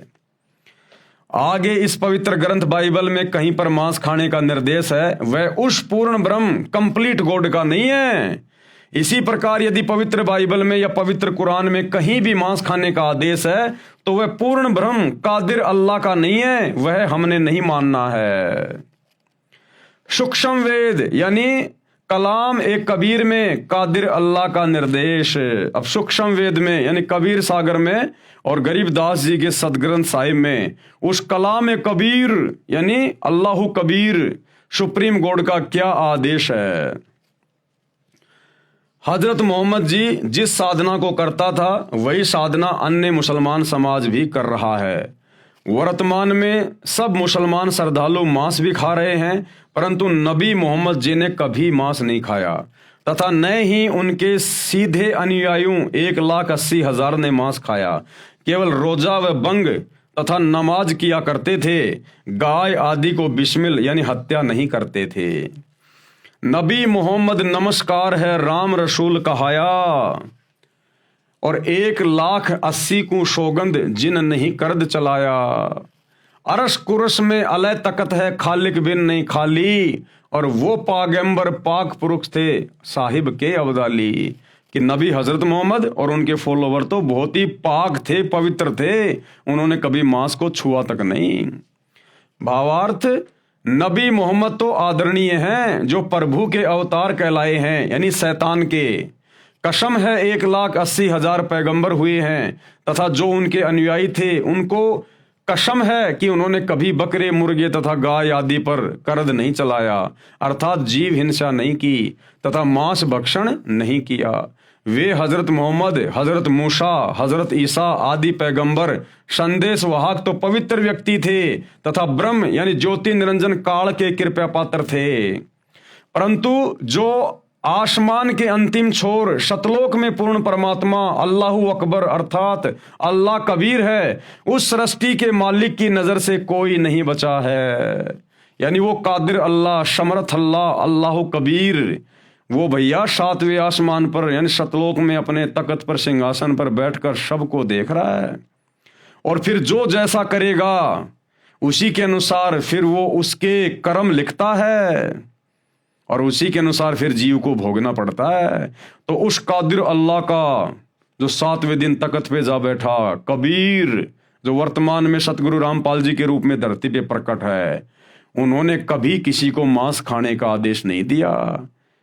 और फिर भी यदि ये इंसान, चाहे हिंदू हो, मुसलमान हो, सिख हो, ईसाई हो, पूरे विश्व का, यदि फिर भी ये मांस खाता है, आधी अधूरी भक्ति साधना करता है, मंदिर, मस्जिद, चर्च, गुरुद्वारों में धक्के खा रहा है, तो फिर वो उस अल्लाह के द्वारा दंडित किया जाएगा, दंडित। मारी गऊ शब्द के तीरम, ऐसे थे मोहम्मद पीरम। शब्द फिर जीवाई हंसा राख्या, मांस नहीं बाख्या, ऐसे पीर मोहम्मद भाई। यानी एक बार हजरत मोहम्मद जी ने अपनी वचन शक्ति से, अपने शब्द से एक जिंदा गाय को मार दिया। तलवार से नहीं मारा, अपने वचन से मारा, अपनी शब्द शक्ति से मारा। और उसके बाद जब वो गाय को जिंदा करने लगे तो गाय जिंदा नहीं हो पाई, उनकी बैटरी डिस्चार्ज हो गई, शब्द शक्ति नहीं रही। अब हजारों आदमी देखने वाले, पैगंबर की बेइज्जती हो रही है, पैगंबर के अनुयायी खड़े हैं, गाय जिंदा हो नहीं रही, सारे जंतर मंत्र बोल ली हजरत मोहम्मद ने। अब देखा ये तो बात बिगड़ जाएगी। उस समय हजरत मोहम्मद जी ने जो जिंदा बाबा के रूप में उनको काबा में वो कबीर परमात्मा मिला था, उनको याद किया, गुफा में जाके रो रो के अल्लाहु कबीर, अल्लाहु कबीर। और मुसलमान भाई कहते हैं ना अल्लाहु अकबर। अल्लाहु अकबर का मतलब होता है अल्लाहु कबीरू, अल्लाहु कबीर, अकबीर।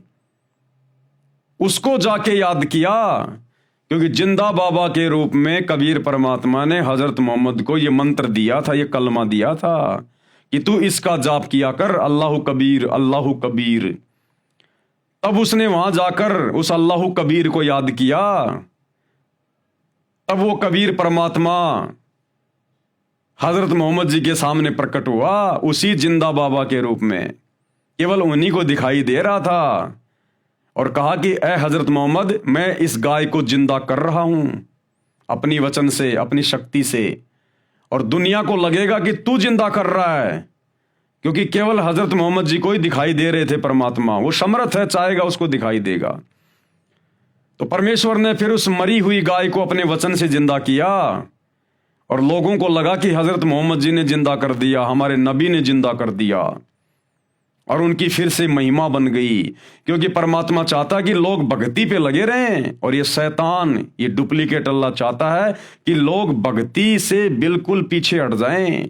ये चाहता ही नहीं भक्ति। शैतान को तो अंधेरा पसंद है, अंधेरा। वो चाहता कि ये उल्टी सीधी साधना करते रहें, मांस मिट्टी खाते रहें, और मेरे मुंह में जन्मते रहें, मरते रहें, आते रहें। और वो अल्लाह, वो कादिर अल्लाह, समर्थ अल्लाह, अल्लाहु कबीर चाहता है कि ये आत्माएं किसी भी तरह से भक्ति पे लगी रहें। और इस वर्तमान समय तक, जो वर्तमान में समय चल रहा है ना, ये भक्ति का युग है, ये भक्ति युग है। ये इस समय वो अल्लाह धरती पर संत रामपाल जी के रूप में बिल्कुल प्रत्यक्ष आया हुआ है। इस समय तक परमात्मा ने हम आत्माओं को धर्म से जोड़ के रखना था, हमारे को मनुष्य जन्म देने थे परमात्मा ने, और इस समय वो सत भक्ति देकर आज हमें पूर्ण मोक्ष का अधिकारी बना देगा, पूर्ण मोक्ष का अधिकारी। अन्यथा शैतान तो धरती से भक्ति का नामो निशान समाप्त करना चाहता है, नामो निशान। तो जैसे ही वो गाय जिंदा हुई, लोगों को लगा कि हजरत मोहम्मद जी ने जिंदा कर दी, हजरत मोहम्मद जी ने जिंदा कर दी, उनकी महिमा बन गई। अब हजरत मोहम्मद जी के शरीर छोड़कर जाने के 400-500 साल बाद में जो मुसलमान धर्म के जो ठेकेदार थे, जगह जगह जो इनकी जो संस्थाएं बन गई थी, इन्होंने एक निर्णय लिया कि क्यों ना हम उस दिन को मनाना शुरू कर दें यादगार के रूप में, जिस दिन हमारे नबी ने मरी हुई गाय को जिंदा किया था। तो सबने अपनी सहमति व्यक्त कर दी कि बहुत अच्छी बात है ये तो सभी लोगों ने क्या किया, जिस दिन हजरत मोहम्मद जी ने उस गाय को अपने वचन से मारा था और परमात्मा ने जिंदा किया था, उस दिन हजारों जगहों पर गाय काटने की शुरुआत कर दी कि इस बहाने हमारे को वो दिन याद रहेगा। तो हजारों जगह जहां जहां भी ये मुसलमान थे, इनकी जो संस्थाएं थी, वहां इन्होंने गाय काटनी शुरू कर दी। लेकिन ये गाय को खाया नहीं करते थे, मांस उस समय भी कोई नहीं खाता था, मुसलमान बड़ी नफरत करते थे। गाय को केवल काटना शुरू कर दिया उस दिन की याद बनाए रखने के लिए, और गाय को काट के फिर उसको जंगल में डाल के आ जाते थे। यह सिलसिला काफी लंबे समय तक चलता रहा। आगे चलकर एक समय भयंकर अकाल पड़ गया, अकाल, खाने को दाना भी नहीं मिल रहा लोगों को, और उसी समय उनका वो गाय काटने वाला दिन आ गया। अब हजारों जगह उन्होंने गाय काटी और जंगल में जाके फेंक के आ गए। अब जो लोग भूखे मर रहे थे मुसलमान, उन लोगों को खाने को कुछ नहीं मिल रहा था। अपनी जान बचाने के लिए वे लोग उस गाय का मांस उठाकर ले आए और उन्होंने पकाकर खाना शुरू कर दिया। अन्य लोगों ने, मुसलमानों ने देखा तो कहा ये तो बड़े निकम्मे आदमी हैं, इन्होंने तो अपना धर्म भ्रष्ट कर लिया, इन्होंने मांस खा लिया। यह सूचना उन्होंने अपने धर्म के ठेकेदारों को दी। अब इस प्रकार की सूचना जगह जगह से आने लग गई कि साहब वहां भी मांस खा लिया, वहां भी मांस खा लिया, वहां भी मांस खा लिया। अब कोई 2, 4, 5 होते तो उनको कोई सजा भी देते। सबको पकड़ पकड़ के लेके आ गए वो गांव वाले कि साहब देखो इसने मांस खाया, उस गाय का इसने मांस खाया। अब धर्म के ठेकेदारों ने देखा रही तो हजारों आदमी हैं, 1-2 को सजा दे दें, हजारों को कैसे दें, तो बात बिगड़ेगी। तो बाद में उन्होंने आपस में सलाह मशवरा किया और कहा कि भाई ऐसा है, हमने जब गाय काटी थी ना, हमने कलमा पढ़ा था, और कलमा पढ़ने के बाद में वो प्रसाद बन गया था, प्रसाद, मांस नहीं रहा, और उसको खाने से कोई पाप नहीं लगा। इस प्रकार फिर आगे चलकर ये बिजली पूरे मुसलमान समाज में गिर गई, पूरे मुसलमान समाज में। फिर तो ये परंपरा बन गई, रिवाज बन गया, कोई भी जानवर काटो कलमा पढ़ के, और कह दिया कि अब तो ये प्रसाद बन गया। अरे नालायकों, अपने बच्चों को काटो ना। देखे, अगर ये कलमा पढ़ने से अगर मांस अगर प्रसाद बन रहा है और उसकी रूह जन्नत में जा रही है, ये मुल्ला मौलवी जब ये काटते हैं ये कलमा पढ़ के किसी भी जानवर को, तो कहते हैं हे अल्लाह, इसकी रूह को, इसकी आत्मा को जन्नत में जगह देना। जैसे अल्लाह इनके बाप का नौकर है कोई, जो जैसा ये कहेंगे अल्लाह वैसा ही करेगा। ये मनमुखी सोच है, मनमुखी धारणा। अगर इसी प्रकार कलमा पढ़ के अल्लाह से पुकार करके अगर किसी की गर्दन काटने से जन्नत मिलती है, तो पूरा मुसलमान समाज मस्जिदों में धक्के क्यों खा रहा है? जन्नत के लिए। काबा में क्यों जाता है? हज करने क्यों जाता है? जन्नत के लिए। अगर ऐसे ही जन्नत मिलती है तो अपने परिवार वालों की गर्दन काट कलमा पढ़ के, और उनके शरीर को तो खा ले प्रसाद समझ के कि ये तो प्रसाद बन गया, उसको तो प्रसाद समझ के खा ले, और आत्मा उसकी जन्नत में चली गई। अरे जन्नत के लिए तो भक्ति कर रहे हैं, तो इससे अच्छा मौका और क्या? जब तुम जानवरों को जन्नत में भेज रहे हो और उसके शरीर को प्रसाद बना के खा रहे हो, तो अपने बच्चों को काट काट के खाओ ना। तुम काटोगे, कलमा पढ़ोगे, आत्मा तो उसकी जन्नत में चली गई, और बाकी बच गया उसका शरीर, उसको पका पका के खाओ अपने घर पे। तो ये ड्रामेबाजी है, ड्रामेबाजी। ये नहीं चलेगी उस अल्लाह के दरबार में। तुमने उस दरगाह का महल नहीं देखा, धर्मराज के तिल तिल का लेखा। तो एक छोटा सा सत्संग गुरुदेव भगवान इस कादिर अल्लाह के मुख कमल से कि किस प्रकार से मुसलमान धर्म में ये मांस खाने की शुरुआत हुई शैतान की प्रेरणा से। सुनिएगा। परमात्मा ने कहा, क्या हुआ कि जब हजरत मोहम्मद जी ने वह गाय मार दी वचन तय पर जीवित ना हुई, अपने सारे कलमे पढ़ लिए उसने, तब कहते हैं मुझे याद किया कि हे जिंदा रूप वो परमात्मा, मेरी मदद करो, मेरी इज्जत रखो। कहते हैं हम शब्द स्वरूपी बेग गया रे, तुरंत पहुंच गए हम, और मुई गऊ हम तत्काल जवाई। अब परमात्मा शब्द स्वरूपी यानी अपने सह शरीर आते हैं, लेकिन वो शरीर अन्य को दिखाई नहीं दे रहा, हजरत मोहम्मद को दिखाई दे रहे थे। वो महात्मा आ गया मेरे पास जो मुझे ऊपर लेकर गया था, और तब परमात्मा ने कहा कि रुक जा, मैं जीवित करता हूं। परमात्मा ने थप की रमाई, वो जीवित गाय जीवित होगी। लेकिन वो हजरत मोहम्मद को दिख रहे थे। हजरत मोहम्मद को परमात्मा ने कह दिया था कि ये लोग समझेंगे कि तूने ही जीवित कर दी है, मैं इनको दिखाई नहीं दे रहा हूं। तब परमात्मा, उसके बाद हजरत मोहम्मद जी की वाह वाह होगी, और उनके अनुयायियों ने कहा कि देख लो भाई विरोधियों, हमारे नबी पूर्ण नबी हैं। अब उसके कुछ हजरत मोहम्मद जी के यानी शरीर प्राण त्याग जाने के उपरांत कई वर्षों 400-500 वर्ष के बाद तक, कुछ दिनों के बाद कुछ मुसलमान लोगों ने इकट्ठा होकर के एक स्कीम बनाई कि भी हमारे हजरत मोहम्मद जी ने जिस दिन गाय मार कर जीवित की थी उस दिन को मनाया करेंगे।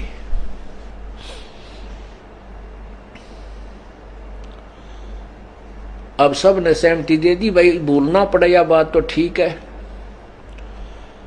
तो वो गाय को उस दिन एक गाय को कलमा पढ़ के वो मंत्र सा बोल के उसको धीरे धीरे काट देते हैं, हलाल कहते हैं। लेकिन मांस नहीं खाते थे वो क्या करते थे, उस गाय को जंगल में डाल देते थे मार के, और वहां पशु पक्षी खा लेते थे। तो वो नहीं खाते थे, मुसलमान नहीं खाते थे मांस, कहते हम नहीं छुएंगे इसको। कुछ वर्षों के बाद क्या हुआ कि अकाल गिर गया, दुर्भिक्ष पड़ गया, बहुत ज्यादा अन्न रहा नहीं। और उसी दौरान वो दिन आ गया जिस दिन हजरत मोहम्मद जी ने गाय जीवित की थी वचन से मार के। तो उन्होंने उस गाय को हलाल करके और जंगल में डाल दिया। उसमें भूख मरी चल रही थी। किसी मुसलमानों ने, कुछ मुसलमानों ने वो मांस गाय का पका के खा लिया। अन्य मुसलमानों को पता लग गया, उन्होंने बहुत घोर विरोध किया कि इन्होंने धर्म बिगाड़ दिया, इन्होंने मांस खा लिया, ये अपराधी है, इनको सजा दी जाए। ऐसी ऐसी घटना कई जगह पर घट गई। उन व्यक्तियों को पकड़ दिया गया धार्मिक लोगों द्वारा, और उसमें एक कमेटी बन चुकी थी जगह जगह पर कि वो फैसला करेंगे इनको क्या सजा दी जाए। तो उस कमेटी के पास हजारों की संख्या में ऐसे व्यक्तियों की रिपोर्ट आएगी। उन्होंने फिर केस स्कीम बनाई, भाई इनको कैसे सजा दे, ये तो ठीक नहीं बात रही। उन्होंने क्या स्कीम बनाई कि इनको कह दो कि कलमा पढ़ने से वो गाय का मांस पवित्र हो गया था, प्रसाद बन गया था, उसके खाने से इनको अपराध नहीं लगा। अब वो स्टेटमेंट उनकी सुन ली तो सभी उनको छोड़ दिया, भाई ये तो प्रसाद बन गया था इसलिए खा लिया, तो कोई दोष नहीं। उसके बाद या बिजली गिर गई मुसलमान धर्म में, ये मांस खाने लाएंगे कि तो पवित्र हो गया, प्रसाद बन गया, घर घर बांटने लाएंगे। ये परमात्मा ये सारे खेल यो काल करवावे हैं। अब क्या जरूरत थी उन्हें वो दिन मनाने की, यो दिन ना मनाते थे या बुराई इस पवित्र धर्म में नहीं घुसती, और ये कम से कम घोर पाप तो बचे रहते। तो भाई और बहनों, ये बहुत ही गलत परंपरा ये मुसलमान समाज में शैतान की प्रेरणा से चली हुई है। उस कादिर अल्लाह का कोई मांस खाने का आदेश नहीं है। तो कहते मारी गऊ शब्द के तीरम, ऐसे थे मोहम्मद पीरम। और शब्दें फिर जीवाई हंसा, राख्या मांस नहीं बाख्या, ऐसे पीर मोहम्मद भाई। एक समय नबी मोहम्मद ने एक गाय को शब्द यानी वचन सिद्धि से मारकर सबके सामने जीवित कर दिया था। यानी करने वाले तो अल्लाह थे, लेकिन महिमा उन्हीं को दी गई है। उन्होंने गाय का मांस नहीं खाया। अब मुसलमान समाज वास्तविकता से परिचित नहीं है। जिस दिन गाय जीवित की थी उस दिन की याद बनाए रखने के लिए गऊ मार देते हो। आप जीवित नहीं कर सकते तो मारने के भी अधिकारी नहीं हो। ऐ मुसलमानों, ऐ मुल्ला मौलवियों, अगर तुम गाय को जीवित करने के अधिकारी नहीं हो तो तुम मारने के भी अधिकारी नहीं हो। तुम कहते हो कि हमारे नबी ने गाय को मार दिया था, तो तुम्हारे नबी ने तो गाय को जीवित भी कर दिया था। तुम करके दिखाओ ना। अगर तुम जीवित करने के अधिकारी नहीं हो तो फिर तुम किसी को मारने के भी अधिकारी नहीं हो। आप मांस को प्रसाद रूप जानकर खाते तथा खिलाते हो। आप खुद भी पाप के भागी बनते हो तथा अपने अनुयायियों को भी गुमराह कर रहे हो। आप दोजक यानी नरक के पात्र बन रहे हो। अब सूक्ष्म वेद में, उस पवित्र कबीर सागर में, जो कि सूक्ष्म वेद है, 5वां वेद है, और आदरणीय गरीबदास जी की वाणियां सूक्ष्म वेद, इनमें परमेश्वर की तरफ से क्या आदेश है मांस खाने या ना खाने के विषय में, और जो लोग मांस खाते हैं उनके विषय में। कबीर मांस आहारी मानव प्रत्यक्ष राक्षस जानी, यानी जो मांस भक्षण करता है किसी भी जानवर का, वो तो प्रत्यक्ष राक्षस है, राक्षस। कबीर मांस आहारी मान ई प्रत्यक्ष राक्षस जानी, ताकि संगति मति हरे होए भक्ति में आनी। ऐसे दुष्ट नीच प्रवृत्ति के, राक्षस प्रवृत्ति के लोगों की तो संगति भी नहीं करनी चाहिए। जो लोग मांस खाते हैं वो तो प्रत्यक्ष राक्षस हैं, उनके पास तो बैठना भी नहीं चाहिए। उनके पास बैठने मात्र से हमारी भक्ति में हानि होगी, नुकसान होगा, हमारे विचार गंदे होंगे। ऐसे लोगों के पास तो, जो मांस खाते हैं या किसी जानवर को काटते हैं, उनके तो पास में भी नहीं बैठना चाहिए। उस अल्लाह का तो ये आदेश है। कबीर मांस खाए ते ढेड सब। जो लोग मांस खाते हैं वो किसी भी धर्म का हो, किसी भी जाति का, वो ढेड इंसान है। ढेड, ढेड कोई जाति नहीं होती। ढेड का मतलब होता है नीच व्यक्ति। तो कहते हैं मांस खाने वाला चाहे हिंदू हो, चाहे मुस्लिम हो, चाहे सिख हो, चाहे ईसाई हो, विश्व का कोई भी प्राणी हो, वो ढेड व्यक्ति है, वो नीच है, नीच। कबीर मांस खाए ते ढेड सब, और मद पीवे सो नीच, और जो शराब पीते हैं वो महादुष्ट प्राणी है। कुल की दुर्मति पर हरे राम कहे सो ऊंच। ऐसे व्यक्तियों की तो दुर्मति ये शैतान हर लेता है। उनके कुल की, परिवार की, उनके खानदान की दुर्गति होती है। पूरा का पूरा खानदान ऐसे लोगों का या तो कभी जल के मरेगा, या कभी एक्सीडेंट में मरेगा, या किसी बीमारी से मरेगा। यानी ऐसे लोगों की तो भयंकर दुर्गति से मौत होती है। और राम कहे सो ऊंच, और जो भक्ति करता है उस अल्लाह राम की, उस अल्लाह कबीर की, राम यानी जो सबसे बड़ा अल्लाह, सबसे बड़ा खुदा, दशरथ पुत्र राम नहीं। त्रेता युग में जो रामचंद्र जी आए थे वो तो खाली उनके शरीर का नाम था राम, केवल उनकी पहचान थी। वास्तव में राम कौन है? राम यानी अल्लाह, खुदा, सबसे बड़ा भगवान। कहते हैं जो उसकी भक्ति करेगा वो ऊंच है, वो सर्वश्रेष्ठ आत्मा है। कबीर मांस बखे और मद पीवे, यानी जो जो लोग मांस खाते हैं और शराब पीते हैं, और धन वैश्याशो खाए, और जो लड़कियों से धंधा करवाते हैं, वैश्यावर्ती का धंधा करवाते हैं, और जुआ खेले, चोरी करे, और जो लोग जुआ खेलते हैं और चोरी करते हैं, अंत समूला जाए, अंत में उनकी दुर्गति होगी, बर्बादी। और वर्तमान में ये जो शेयर मार्केट का जो काम है, ये जुए की श्रेणी में आता है, जुए की श्रेणी में, जुआ खेलने की श्रेणी में। तो कहते हैं ऐसे लोगों की तो अंत में दुर्गति होगी, उनका तो समूला नाश जाएगा। कौन? मांस खाने वाले, शराब पीने वाले, नशा करने वाले, और धन वैश्या से खाए, यानी लड़कियों से जो वैश्यावर्ती करवाता है फिर उस पैसे को खाता है, यानी उस पैसे से अपना पेट भर रहा है। जुआ खेलने वाला और चोरी करने वाला, अंत समूला जाए। कबीर मांस मांस सब एक हैं कि नालायको, मांस चाहे इंसान का हो, चाहे जानवर का, चाहे आपके बेटा बेटी का हो, चाहे मुर्गे और हिरण का। कहते हैं मांस मांस सब एक हैं, मुर्गी हिरण गाय, आंखों देख नर खात है, ते नर नरक में जाए।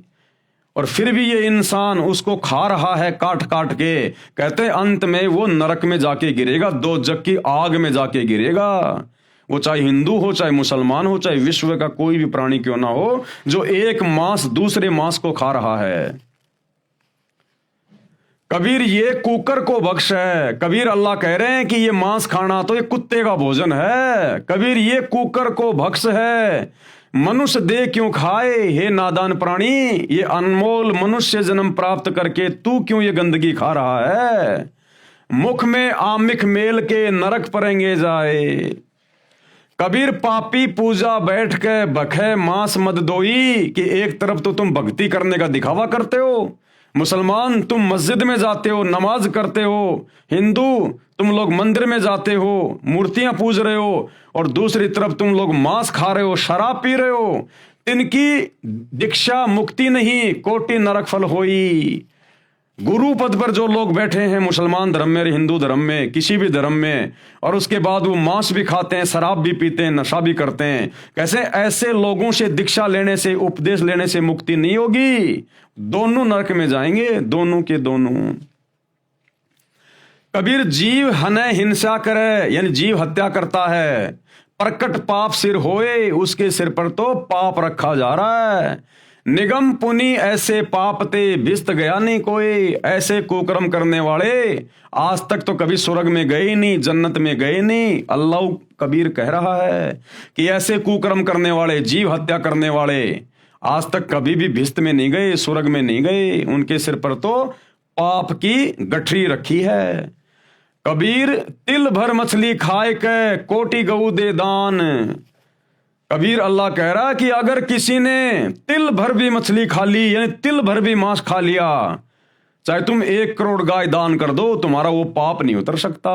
अब सोचिए जो लोग रोजाना मांस खा रहे हैं, बकरे बकरे काट के, मुर्गियां काट के, उनके साथ में क्या बीतेगी। उस अल्लाह कबीर का तो ये आदेश है कि तिल भर मछली खाए के, तिल के दाने जितनी भी अगर आपने मछली खा ली, कोई भी मांस का टुकड़ा खा लिया, चाहे तुम 1 करोड़ गाय दान कर दो, तुम्हारा वो पाप नहीं उतरेगा। और काशी करोत ले मरे तो भी नरक निदान।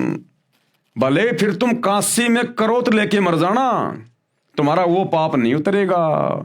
एक समय हिंदू धर्म के पंडितों ने, ब्राह्मणों ने एक कुकर्म शुरू कर दिया धन कमाने के लिए। इन्होंने कहा कि भगवान विष्णु की तरफ से हमारे को एक आदेश आया है। इन्होंने आरा लगा दिया वहां पर काशी में, जैसे वो लकड़ी काटने का आता ना था ऐसा, और कहा कि जो अपनी गर्दन कटवाएगा यहां आकर, वो सीधा स्वर्ग में जाएगा, बैकुंठ में जाएगा। तो जो बेचारे श्रद्धालु थे, उस समय बेचारे अनपढ़ हुआ करते थे, इन पंडितों पर, मुल्ला मौलवियों पर आंख बंद करके विश्वास किया करते थे। तो उन बुजुर्गों ने कहा कि बेटाओ देखो, वैसे भी हमारी मृत्यु का दिन आ गया, हम बुजुर्ग हो गए, और क्यों ना हम वहां पर काशी में जाके वो करोत लेके अपना शरीर त्याग दें, हमारी गति हो जाएगी, और आप जी उन धर्म गुरुओं को, ब्राह्मणों को थोड़ी बहुत दान दक्षिणा दे देना। उन्होंने ऐसा ही किया, अपने बूढ़े माता पिता को वहां छोड़ के आ गए पंडितों के पास में, और उनके खाने पीने का सारा उनको एक्स्ट्रा उनको पैसा दे दिया करते थे। अब उन पंडितों ने देखा रे भाई भीड़ बहुत ज्यादा होने लग गई, बड़ी समस्या हो गई। उसके बाद उन्होंने एक आरा लगा दिया वहां पर गर्दन काटने का, और कहा कि भगवान विष्णु की तरफ से हमें आदेश आया है, अगर किसी ने जल्दी भिस्त में जाना है, स्वर्ग में जाना है, तो आरे से गर्दन कटवा लो। और भैया आरे से गर्दन कटवाने के थोड़े पैसा एक्स्ट्रा लगेंगे। तो उन बुजुर्गों ने अपने बच्चों को बताया कि भाई ऐसे ऐसे है, हमें मरना तो है ही, 5-10 रुपए और दे दो पंडित जी को, हम जल्दी चले जाएंगे। तो उन लोगों ने, उन स्वार्थी पंडितों ने, उन धर्म के ठेकेदारों ने शैतान की प्रेरणा से, काल की प्रेरणा से वहां पर इंसानों को काटना शुरू कर दिया, इंसानों को काटना। तो कबीर परमात्मा कहते हैं अगर तूने तिल भर भी मांस खा लिया, चाहे तू 1 करोड़ दान कर देना गायें, और चाहे तू काशी में जाके वो करोत लेके अपनी गर्दन कटवा के मर जाना, तो भी तेरे को बैकुंठ नहीं मिलेगा, घोर दंड का भागी बनेगा। कबीर तिल भर मछली खाए कह कोटि गऊ दे दान, काशी करोत ले मरे तो भी नरक निदान, नरक में जाएगा। कबीर बकरी पाती खात है ताकि काडी खाल, और जो बकरी को खात है तिनका कौन हवाल। कबीर परमात्मा अल्लाह कबीर मांस खाने के विषय में हम नर और नारियों को चेता रहे हैं कि ए मूर्खो, इस शैतान के प्रभाव में आके जो तुम ये कुकर्म कर रहे हो ना, उस अल्लाह का क्या आदेश है कि बकरी पाती खात है ताकि काडी खाल, कि नादानो विचार करो, बकरी शाकाहारी जानवर होता है, बेचारी घास फूस खा के किसी का दिल नहीं दुखाती, कोई हत्या नहीं करती, बेचारी सारा दिन घास फूस खा के अपना पेट भरती है, और उस बकरी की भी अंत में खाल उतारी जाती है। बकरी पाती खात है यानी वो तो बेचारी घास फूस खा के अपना पेट भर रही है, शाकाहारी है, और उसकी भी अंत में खाल उतारी जाती है, दुर्गति से उसकी मौत होती है। बकरी पाती खात है ताकि काडी खाल, और जो बकरी को खा रहे हैं उनका क्या होगा हवाल। और नालायक, तुम तो मांस खा रहे हो, तुम तो उस बकरी को खा रहे हो, सोचो तुम्हारा अंत में क्या होगा। जब घास फूस खाने वाली बकरी का ये हाल हो रहा है तो बकरी को खाने वालों का क्या हाल होगा। परमात्मा हमें डरा रहे हैं सच्चाई बताकर। तो मुसलमान भाइयों, हिंदू भाइयों, जिस भी धर्म के भाई बहनों जो मांस खाते हैं, विचार कर लेना, इतनी भयंकर सजा मिलेगी परमात्मा के दरबार में जो कुकर्म तुम कर रहे हो। कबीर मुल्ला तुझे करीम का कब आया फरमान, कि हे मुल्ला, हे मौलवी, जो तू मांस काट रहा है ना, प्रसाद बना के बांट रहा है, तुझे उस करीम अल्लाह का, उस दयालु अल्लाह का तुझे कब ये आदेश आया। घट फोड़ा घर घर बांटा साहब का निशान। हे मुल्ला, हे मौलवी, हे काजी, तुझे उस करीम अल्लाह की तरफ से, अल्लाह कबीर की तरफ से कब आदेश आया ये जीव हत्या करने का, जो तू जीव काट काट के, ये कलमा पढ़ पढ़ के तू ये प्रसाद रूप में बांट रहा है। कबीर काजी का बेटा मुआ उर में साल पीर। कबीर परमात्मा कहते हैं, हे काजी, अगर तेरा बेटा मर जाता है तो तेरे हृदय में बहुत ज्यादा पीड़ा होती है, तकलीफ होती है। वह साहब सबका पिता भला न माने वीर, और वो साहब, वो अल्लाह तो सबका पिता है। कि मुल्ला, जब तेरा बेटा मर जाता है तो तुझे कितनी पीड़ा होती है, और वो साहब, वो कबीर अल्लाह तो सबका पिता है, गधे का, सूअर का, बकरी का, भेड़ का, इंसान का। और तू उस कबीर अल्लाह की आत्माओं को काट काट के खा रहा है, उसके बेटा बेटियों को काट काट के खा रहा है, वो कितना दुखी हो रहा होगा। ए मुल्ला, ए मौलवी, ए मांस खाने वालों, तुम्हारे साथ में क्या बीतेगी अंत में। कबीर पीर सबन को एक सी मूर्ख जाने नहीं।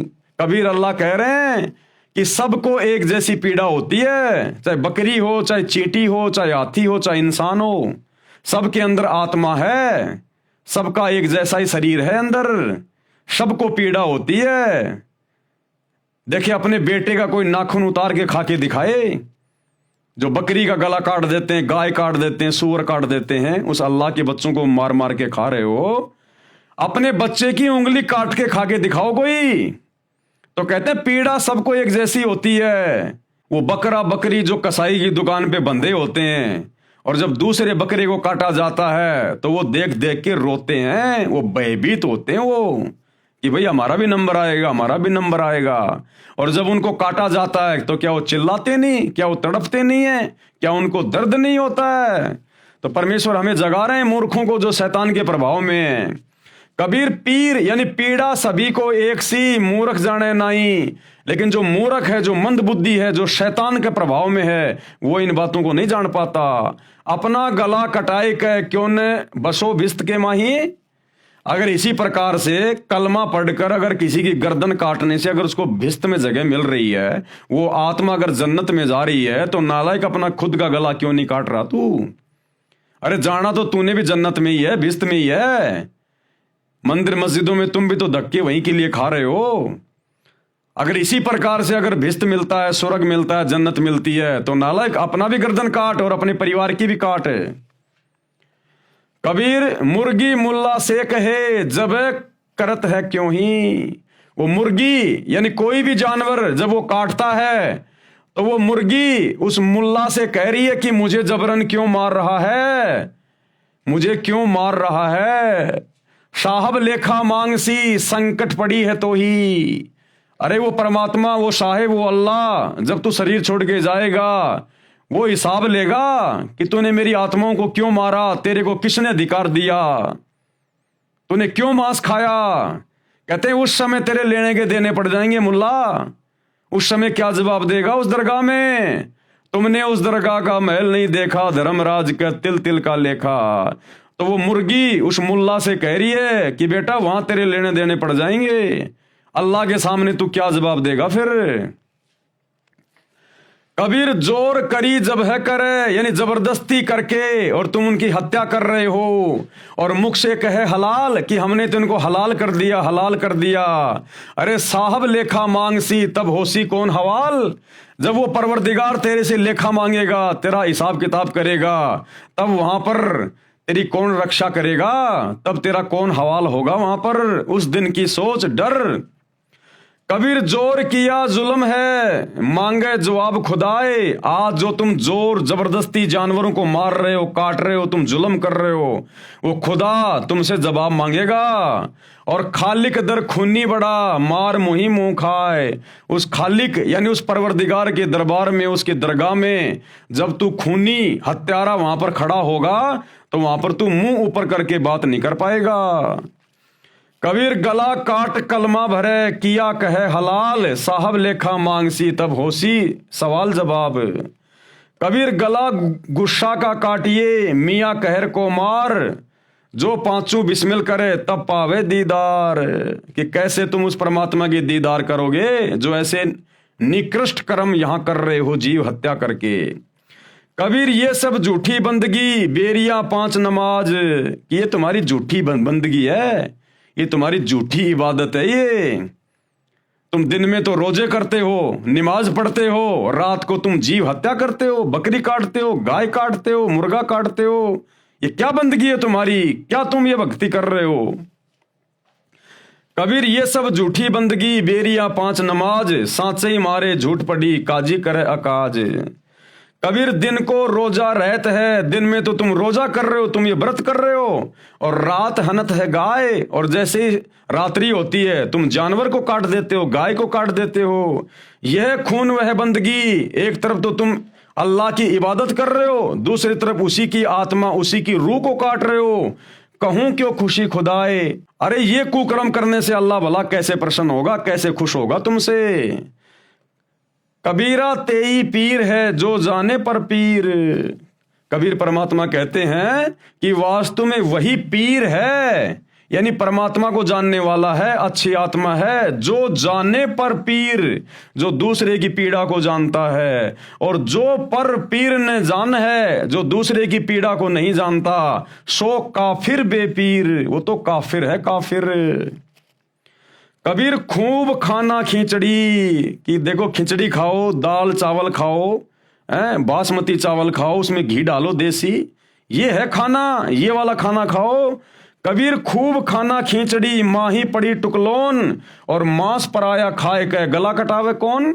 नालायक ये जानवरों का मांस काट के तू खा जाता है, कहते हैं तेरा भी गला काटा जाएगा, ये तुझे इसका हिसाब किताब देना पड़ेगा। बदला कहीं न जात है तीन लोग के माही। कबीर कहता हूं कहीं जात हूं कहा जो मान हमार। कबीर अल्लाह कह रहा है, वो समर्थ परमात्मा, कि मैं तुमसे कह रहा हूं भाई मेरी बात मानो।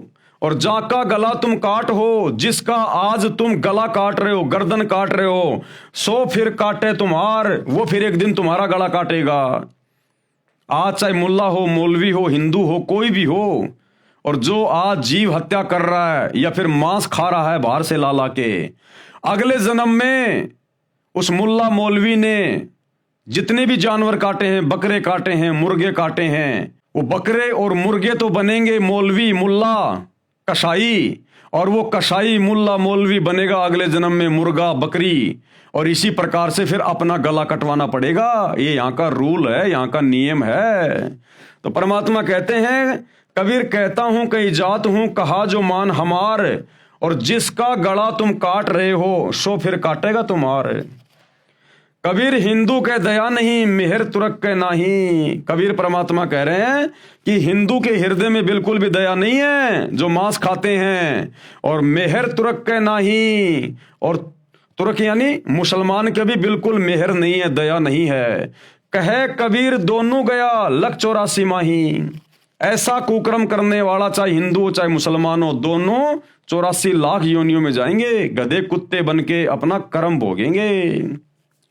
कबीर मुसलमान मारे करद से, यानी मुसलमान कहता है हम तो झटके से नहीं मारते, हम तो हलाल करते हैं, धीरे से गला काटते हैं, दर्द नहीं होता। तो कबीर परमात्मा कहते हैं बेटा चाहे धीरे से काट और चाहे झटके से काट, वो आत्मा तो मरी गई। क्या कहते हैं कबीर, मुसलमान मारे करद से और हिंदू मारे तलवार। हिंदू कहते हैं हम तो एक झटके में काट देते हैं, दर्द ही नहीं होने देते। और कहे कबीर दोनों मिले जह जम के द्वार। कहते हैं चाहे धीरे मारो चाहे झटके से मारो, चाहे हलाल करो चाहे तलवार मारो, तुम दोनों के दोनों नालायक परमात्मा के दरबार में नीची गर्दन करके खड़े होगे। वहां पर तुम्हारे को लेने देने पड़ जाएंगे उस परमात्मा के दरबार में। दोनों कहां मिलेंगे? जम के द्वार है। उपरोक्त अमृतवाणी में कबीर खुदा यानी कबीर परमेश्वर ने समझाया है कि जो व्यक्ति मांस खाते हैं, शराब पीते हैं, सत्संग सुनकर भी बुराई नहीं त्यागते, उपदेश प्राप्त नहीं करते, उन्हें तो साक्षात राक्षस जानो, राक्षस। अनजाने में गलती ना जाने किससे हो जाए, यदि वह बुराई करने वाला व्यक्ति सत्संग विचार सुनकर बुराई त्याग कर भगवान की भक्ति करने लग जाता है तो वह नेक आत्मा है। यानी जब तक आपको सतगुरु रामपाल जी परमेश्वर जी का ज्ञान नहीं है, इस सच्चे अल्लाह का ज्ञान नहीं है, जब तक आप इनकी शरण में नहीं आते हैं, तब तक आपने जो भी कुछ किया वो आपने एक प्रकार से अनजाने में किया। यदि आप सतगुरु रामपाल जी की शरण में आ जाते हैं और अपनी सत भक्ति शुरू कर देते हैं, वो कुकर्म छोड़ देते हैं, तो परमेश्वर तुम्हारे पिछले सारे कुकर्मों को माफ कर देगा, ये समर्थ है। और आगे तुम्हें ज्ञान ऐसा दे देगा, जिंदगी में तुम कभी चींटी को भी नहीं सताओगे।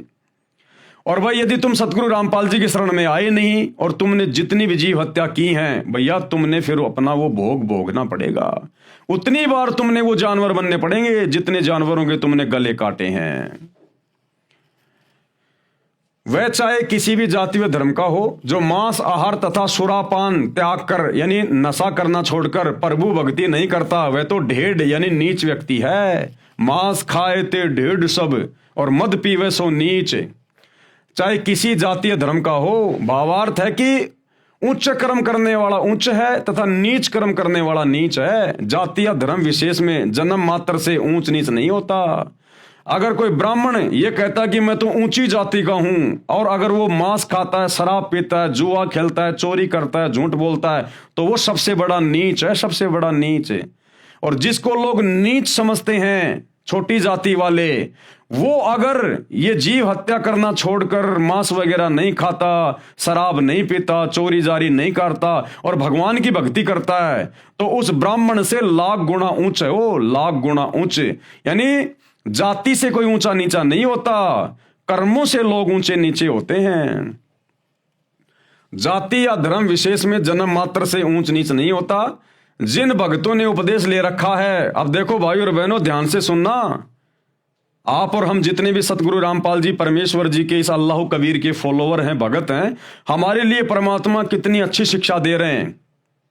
क्या कह रहे हैं गुरुदेव?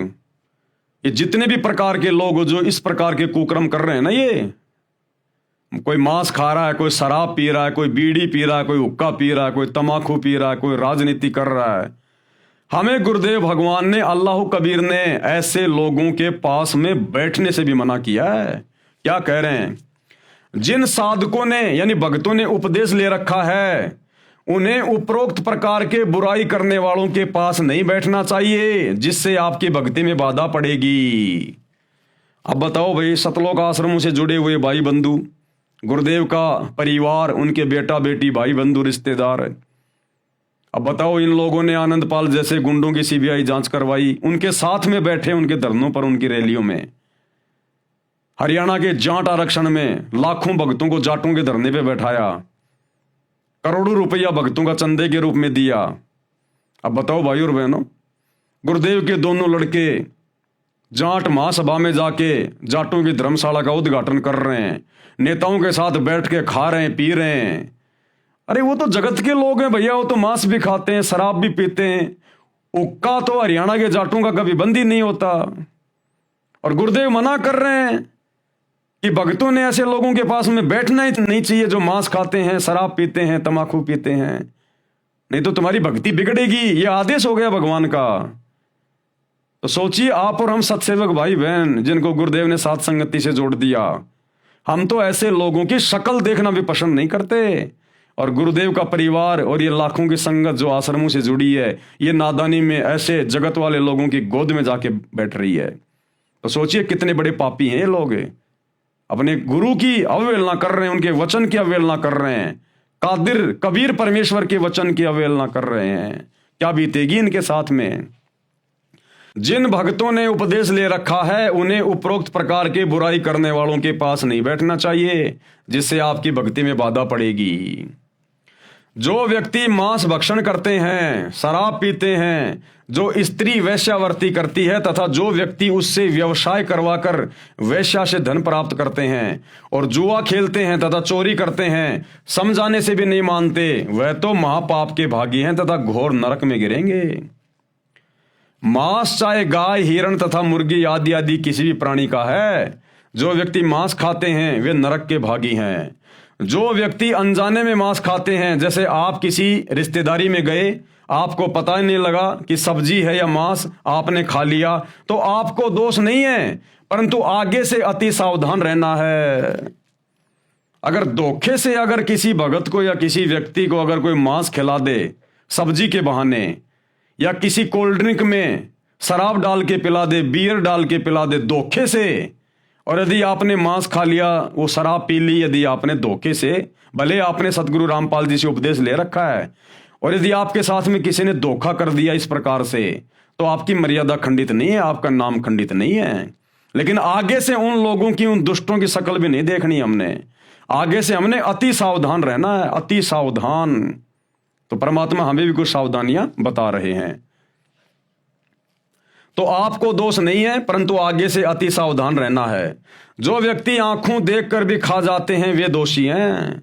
और जिनको पता है कि सामने तेरे मांस परोसा जा रहा है, तेरे सामने ये बियर की बोतल ला के रख दी और उनके साथ बैठ के खा रहा पी रहा है, वो परमात्मा के दोषी हैं। जो व्यक्ति आंखों देखकर भी खा जाते हैं वे दोषी हैं। ये मांस तो कुत्ते का आहार है, ये तो कुत्ते का भोजन है, मनुष्य शरीरधारी के लिए वर्जित है, यानी मना है। जो गुरुजन मांस भक्षण करते हैं तथा शराब पीते हैं, उनसे नाम दीक्षा प्राप्त करने वालों की मुक्ति नहीं होती, अपितु महान नरक के भागी होंगे। जो व्यक्ति जीव हिंसा करते हैं, चाहे गाय, सुअर, बकरी, मुर्गी, मनुष्य आदि किसी भी प्राणी को स्वार्थवश मारते हैं, वे महापापी हैं। भले ही जिन्होंने पूर्ण संत से पूर्ण परमात्मा का उपदेश भी प्राप्त है, वे कभी मुक्ति प्राप्त नहीं कर सकते। जरा सा यानी तिल के समान भी मांस खाकर भक्ति करता है, चाहे करोड़ गाय दान भी करता है, उस भगत की साधना भी व्यर्थ है। मांस आहारी व्यक्ति चाहे काशी में क्रोध से गर्दन छेदन भी करवा ले, वह भी नरक में जाएगा। नोट, अब ये काशी में एक क्रोध का सिस्टम क्या था, गुरुदेव बता रहे हैं। काशी बनारस के हिंदुओं के स्वार्थी गुरुओं ने भगत समाज में भ्रम फैला रखा था कि जो काशी में मरता है वह स्वर्ग जाता है। अधिक भीड़ होने लगी, तब एक और घातक योजना बनाई।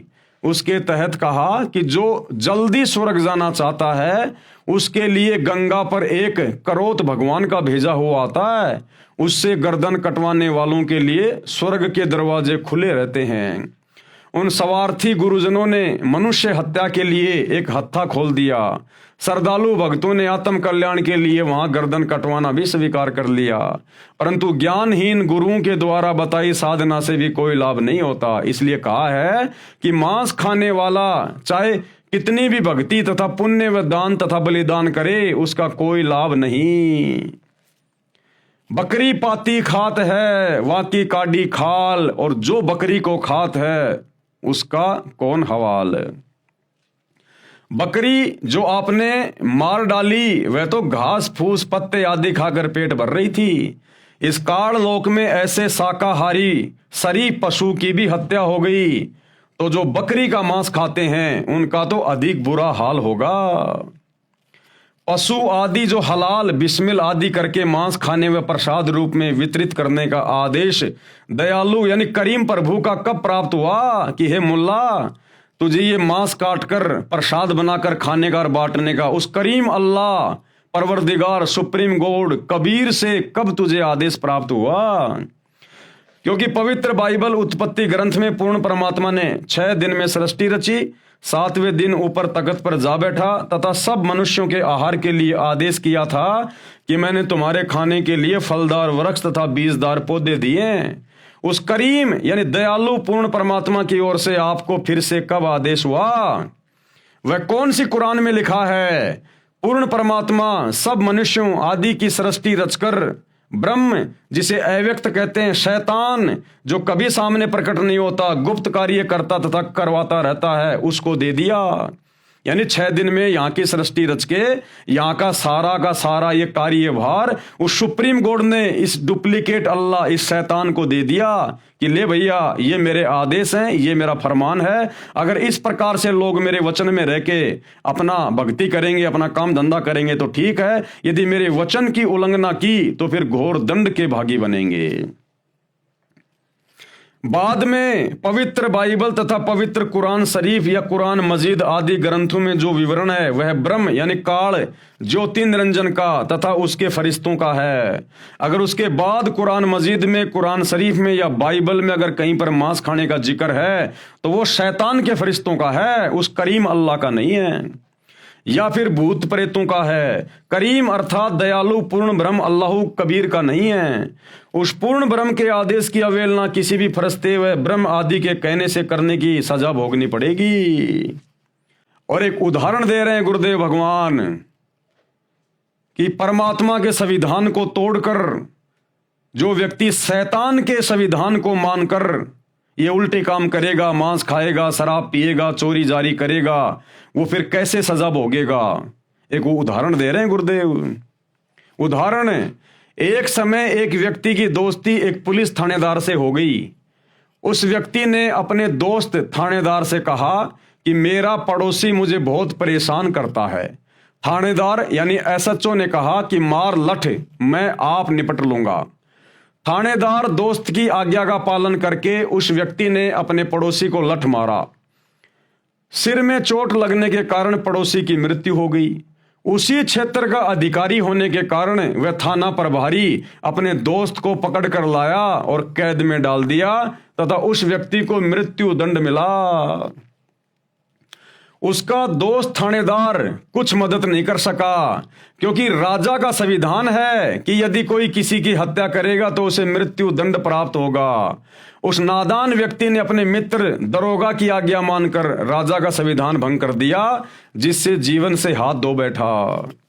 यानी राजा का भारतीय संविधान है, अगर कोई किसी की हत्या करेगा तो उसको मृत्यु दंड मिलेगा। लेकिन उस व्यक्ति ने अपने दोस्त थानेदार के कहने से अपने पड़ोसी के सिर में लठ मार दिया और उसकी मृत्यु हो गई। और उसके बाद राजा के संविधान अनुसार वही थानेदार जो उसी क्षेत्र का था अपने दोस्त को पकड़ के लेके आया और राजा के संविधान के अनुसार उसको जेल में डाला, उसको मृत्युदंड की सजा हुई। फिर तो गुरुदेव समझाना चाहते हैं कि उस पूर्ण परमात्मा राजा कबीर अल्लाह का संविधान है जो 6 दिन में सृष्टि रची। उन्होंने जो भी नियम बनाए कि मांस नहीं खाना, अगर मांस खाओगे तो ये दंड मिलेगा, नशा करोगे तो ये दंड मिलेगा। अब यदि उस परमात्मा के बाद कोई इस डुप्लीकेट अल्लाह, इस डुप्लीकेट खुदा, इस शैतान यानी काल की आज्ञा मानकर या उनके फरिश्तों की आज्ञा मानकर अब यदि कोई मांस खाता है, शराब पीता है, 2 नंबर के काम करता है, तो भैया वो कबीर अल्लाह की तरफ से दंड का भागी है, दंड का भागी। ठीक इसी प्रकार पूर्ण परमात्मा की आज्ञा की अवहेलना करने वाला पाप का भागी होगा, क्योंकि कुरान शरीफ और कुरान मजीद का ज्ञान ब्रह्म यानी शैतान ज्योति निरंजन जिसे आप अव्यक्त कहते हो, यानी जो दिखाई नहीं देता, उसका दिया हुआ है। इसमें उसी का आदेश है तथा पवित्र बाइबल में केवल उत्पत्ति ग्रंथ के प्रारंभ में पूर्ण प्रभु का आदेश है। पवित्र बाइबल में हजरत आदम तथा उसकी पत्नी हवा को उस पूर्ण परमात्मा ने बनाया। बाबा आदम की वंशज संतान हजरत इजराइल, राजा दाऊद, हजरत मूसा, हजरत ईसा तथा हजरत मोहम्मद आदि को माना है। पूर्ण परमात्मा तो 6 दिन में सृष्टि रचकर तख्त पर विराजमान हो गया। उसके बाद सभी कतेबों का यानी उन पुस्तकों का ज्ञान, कुरान शरीफ आदि का ज्ञान इस ब्रह्म यानी काल ज्योति निरंजन यानी शैतान का प्रदान किया हुआ है। पवित्र कुरान का ज्ञान दाता स्वयं कहता है, यानी वो शैतान स्वयं कहता है कि पूर्ण परमात्मा जिसे करीम अल्लाह कहा जाता है उसका नाम कबीर है, वही पूजा के योग्य है। उसके तत्व ज्ञान व भक्ति विधि को किसी बाखबर यानी तत्वदर्शी संत से पता करो। इससे सिद्ध है कि जो ज्ञान कुरान शरीफ आदि का है वह पूर्ण प्रभु का नहीं है। जब काजी के पुत्र की मृत्यु हो जाती है तो काजी को कितना कष्ट होता है। पूर्ण ब्रह्म अल्लाह कबीर सबका पिता है, उसके प्राणियों को मारने वाले से अल्लाह खुश नहीं होता। दर्द सबको एक जैसा ही होता है। यदि बकरे आदि का गला काटकर हलाल किया कहते हो तो काजी तथा मुल्ला अपना गला छेदन करके हलाल किया क्यों नहीं कहते? यानी अपनी जान प्रिय लगती है, क्या बकरे को अपनी जान प्रिय नहीं है? जिस समय बकरी को मुल्ला मारता है तो वह बेजुबान प्राणी आंखों में आंसू भरकर म्या म्या करके समझाना चाहता है कि हे मुल्ला, मुझे मारकर पाप का भागी मत बन। जब परमेश्वर के घर न्याय अनुसार लेखा किया जाएगा उस समय तुझे बहुत संकट का सामना करना पड़ेगा। वो जो बकरी, बकरा, मुर्गा, मुर्गी वो जो रोते हैं ना अपना गला कटवाते समय, उस समय वो उसे समझा रहे होते हैं आत्मा से कि भाई क्यों ये पाप मोल ले रहा है, क्यों मेरा गला काट के उस करीम अल्लाह कबीर अल्लाह का दोषी बन रहा है। तुझे सख्त से सख्त सजा मिलेगी। उस परमेश्वर की दरगाह में न्याय होगा, वहां तुझे दंड दिया जाएगा। अरे मैं भी उसी की आत्मा हूं, उसी का बच्चा हूं, और मुल्ला तू भी उसी का बच्चा है। हम तो आपस में भाई बहन हैं। ये तो हमारे ये कर्म इतने बिगड़ गए, कभी तू बकरा बनता, कभी मैं बकरा बनता हूं। भाई तू ये गंदा काम ना कर। हमारा पिता जो सबका न्याय करता है, भाई वहां पर तू मुंह लटका के खड़ा होगा, तुझे घोर सजा मिलेगी। वो म्या म्या करने का मतलब होता है उस समय वो शिक्षा दे रहा होता है आत्मा से। तो भाई देख लो, बहुत बुरी बनेगी। उस समय तुझे बहुत संकट का सामना करना पड़ेगा। जबरदस्ती निर्दयता से बकरी आदि प्राणी को मारते हो और कहते हो हलाल कर रहे हैं। इस दोगली नीति का आपको महाकष्ट भोगना पड़ेगा। काजी तथा मुल्ला व कोई भी जीव हत्या करने वाला व्यक्ति पूर्ण प्रभु के कानून का उल्लंघन कर रहा है, वह वहां धर्मराज के दरबार में खड़ा खड़ा पीटेगा। यदि हलाल ही करने का शौक है तो काम, क्रोध, लोभ, मोह, अहंकार इन विकारों को हलाल करो। 5 समय नमाज भी पढ़ते हो तथा रमजान के महीने में दिन में रोजे यानी व्रत भी रखते हो और शाम को गाय, बकरी, मुर्गी आदि को मारकर मांस खाते हो। एक तरफ तो परमात्मा की बंदगी करते हो, दूसरी ओर उसी के प्राणियों की हत्या करते हो। ऐसे प्रभु कैसे खुश होगा? अर्थात आप स्वयं भी पाप के भागी हो रहे हो तथा अनुयायियों यानी साबाओं को भी गुमराह करके दोषी होकर जहन्नुम में गिरोगे। कबीर परमेश्वर कह रहे हैं कि हे काजी, हे मुल्ला, आप पीर यानी गुरु भी कहलाते हो। अरे पीर तो वो होता है जो दूसरे के दुख यानी पीड़ा को समझे, उसे संकट में गिरने से बचाए, किसी को कष्ट ना पहुंचाए। जो दूसरे के दुख में दुखी नहीं होता वह तो काफिर है यानी बेपीर है, निर्दयी है। वह पीर यानी गुरु कहलाने के योग्य नहीं है। उत्तम खाना नमकीन खिचड़ी है, उसे खाओ। दूसरे का गला काटने वाले को उसका बदला देना पड़ता है। ये जानकर समझदार व्यक्ति प्रतिफल में अपना गला नहीं कटाता। दोनों ही धर्मों के मार्गदर्शक यानी गुरु निर्दयी हो चुके हैं। हिंदुओं के गुरु कहते हैं कि हम तो एक झटके से बकरी आदि का गला छेदन करते हैं जिससे प्राणी को कष्ट नहीं होता, इसलिए हम दोषी नहीं हैं। तो फिर काटो अपने बेटा बेटी की गर्दन झटके से अगर दर्द नहीं होता है तो। तथा मुसलमान धर्म के मार्गदर्शक यानी गुरु मुल्ला मौलवी कहते हैं हम धीरे धीरे हलाल करते हैं जिस कारण हम दोषी नहीं हैं। परमात्मा कबीर साहिब जी ने कहा यदि आपका तथा आपके परिवार के सदस्यों का गला किसी भी विधि से काटा जाए तो आपको कैसा लगेगा। बात करते हैं पुण्य की और करते हैं घोर अधर्म, दोनों दीन नरक में पड़ी कुछ तो करो शर्म। कबीर परमेश्वर ने कहा हम मोहम्मद को शतलोक ले गया, इच्छा रूप वहां नहीं रही हो। कि मैं हजरत मोहम्मद को जब वो काबा में गया हुआ था हज करने के लिए, तब मैं उसको जिंदा बाबा के रूप में मिला था और उसको अपने शतलोक में लेकर गया था, लेकिन वो वहां नहीं रुका। हम मोहम्मद को शतलोक ले गया, इच्छा रूप वहां नहीं रही हो। उलट मोहम्मद महल पठाया, गुज बीरज एक कलमा लाया।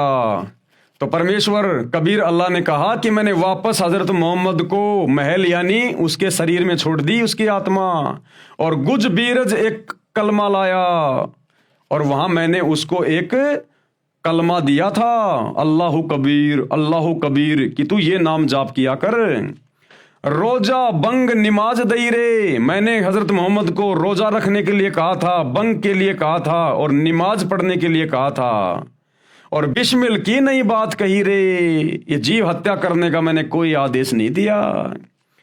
भावार्थ नबी मोहम्मद को मैं कबीर अल्लाह शतलोक लेकर गया था, परंतु वहां न रहने की इच्छा व्यक्त की, वापस मोहम्मद जी को शरीर में भेज दिया। नबी मोहम्मद जी को काल ब्रह्म से पर्दे के पीछे से जो आदेश मिला था, उस आदेश में काल ने भी रोजा बंग, ऊंची आवाज में प्रभु स्तुति करना तथा 5 समय की नमाज करना तो कहा था, परंतु गाय आदि प्राणियों को बिस्मिल करने यानी मारने को नहीं कहा। कुरान में बाद में फरिश्ते का आदेश लिखा है जो कि महापाप है। यानी परमेश्वर कह रहे हैं कि रोजा बंग नमाज दई रे, कि ये थोड़ी बहुत भक्ति करने के आदेश तो दिए गए थे हजरत मोहम्मद को, लेकिन बिस्मिल की नहीं बात कही रे, लेकिन ये गाय काटने की, हत्या करने की, ये हमने किसी प्रकार का कोई इनको आदेश नहीं दिया। ये तो शैतान ने और उसके फरिश्तों ने फिर ये आदेश आगे मुसलमान धर्म में दिया है। तो भाई जो लोग मांस खाते हैं ये उल्टे कर्म कर रहे हैं, जीव हत्या कर रहे हैं, और सच्चे खुदा की सच्ची इबादत ना करके इस डुप्लीकेट अल्लाह को, शैतान को ही अपना खुदा मान के जो मुसलमान भाई अपनी इबादत कर रहे हैं, भाई परमात्मा के दोषी बन रहे हो। परमात्मा के ये उस मालिक का संविधान धीरे धीरे आप लोगों की आंखों के सामने आ रहा है। ये मेरे वीडियो केवल आप लोगों तक जानकारी पहुंचाने के लिए हैं, बाकी आपको विशेष जानकारी आपको सतगुरु रामपाल जी के सत्संगों से प्राप्त होगी। आपकी आत्मा पे विशेष चोट लगेगी, प्रभाव पड़ेगा, आपका हृदय परिवर्तित होगा जब आप सतगुरु रामपाल जी के मुख कमल से उनके सत्संग सुनना शुरू करोगे।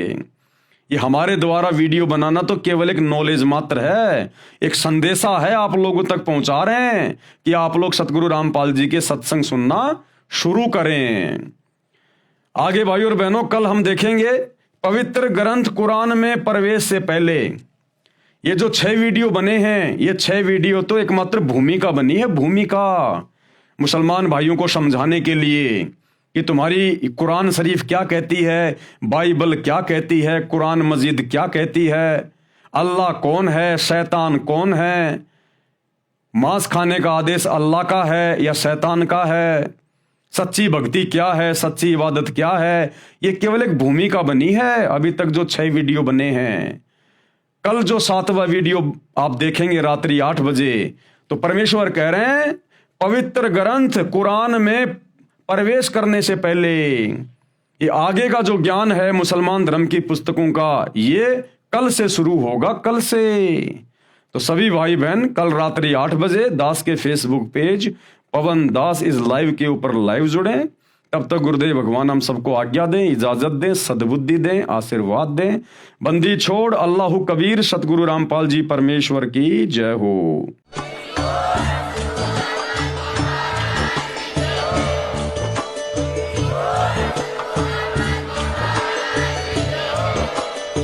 भाई जो गुरु बचन पे डट गे, कट गे फंद 84 के, कट गे फंद 84 के, कट गे फंद 84 के।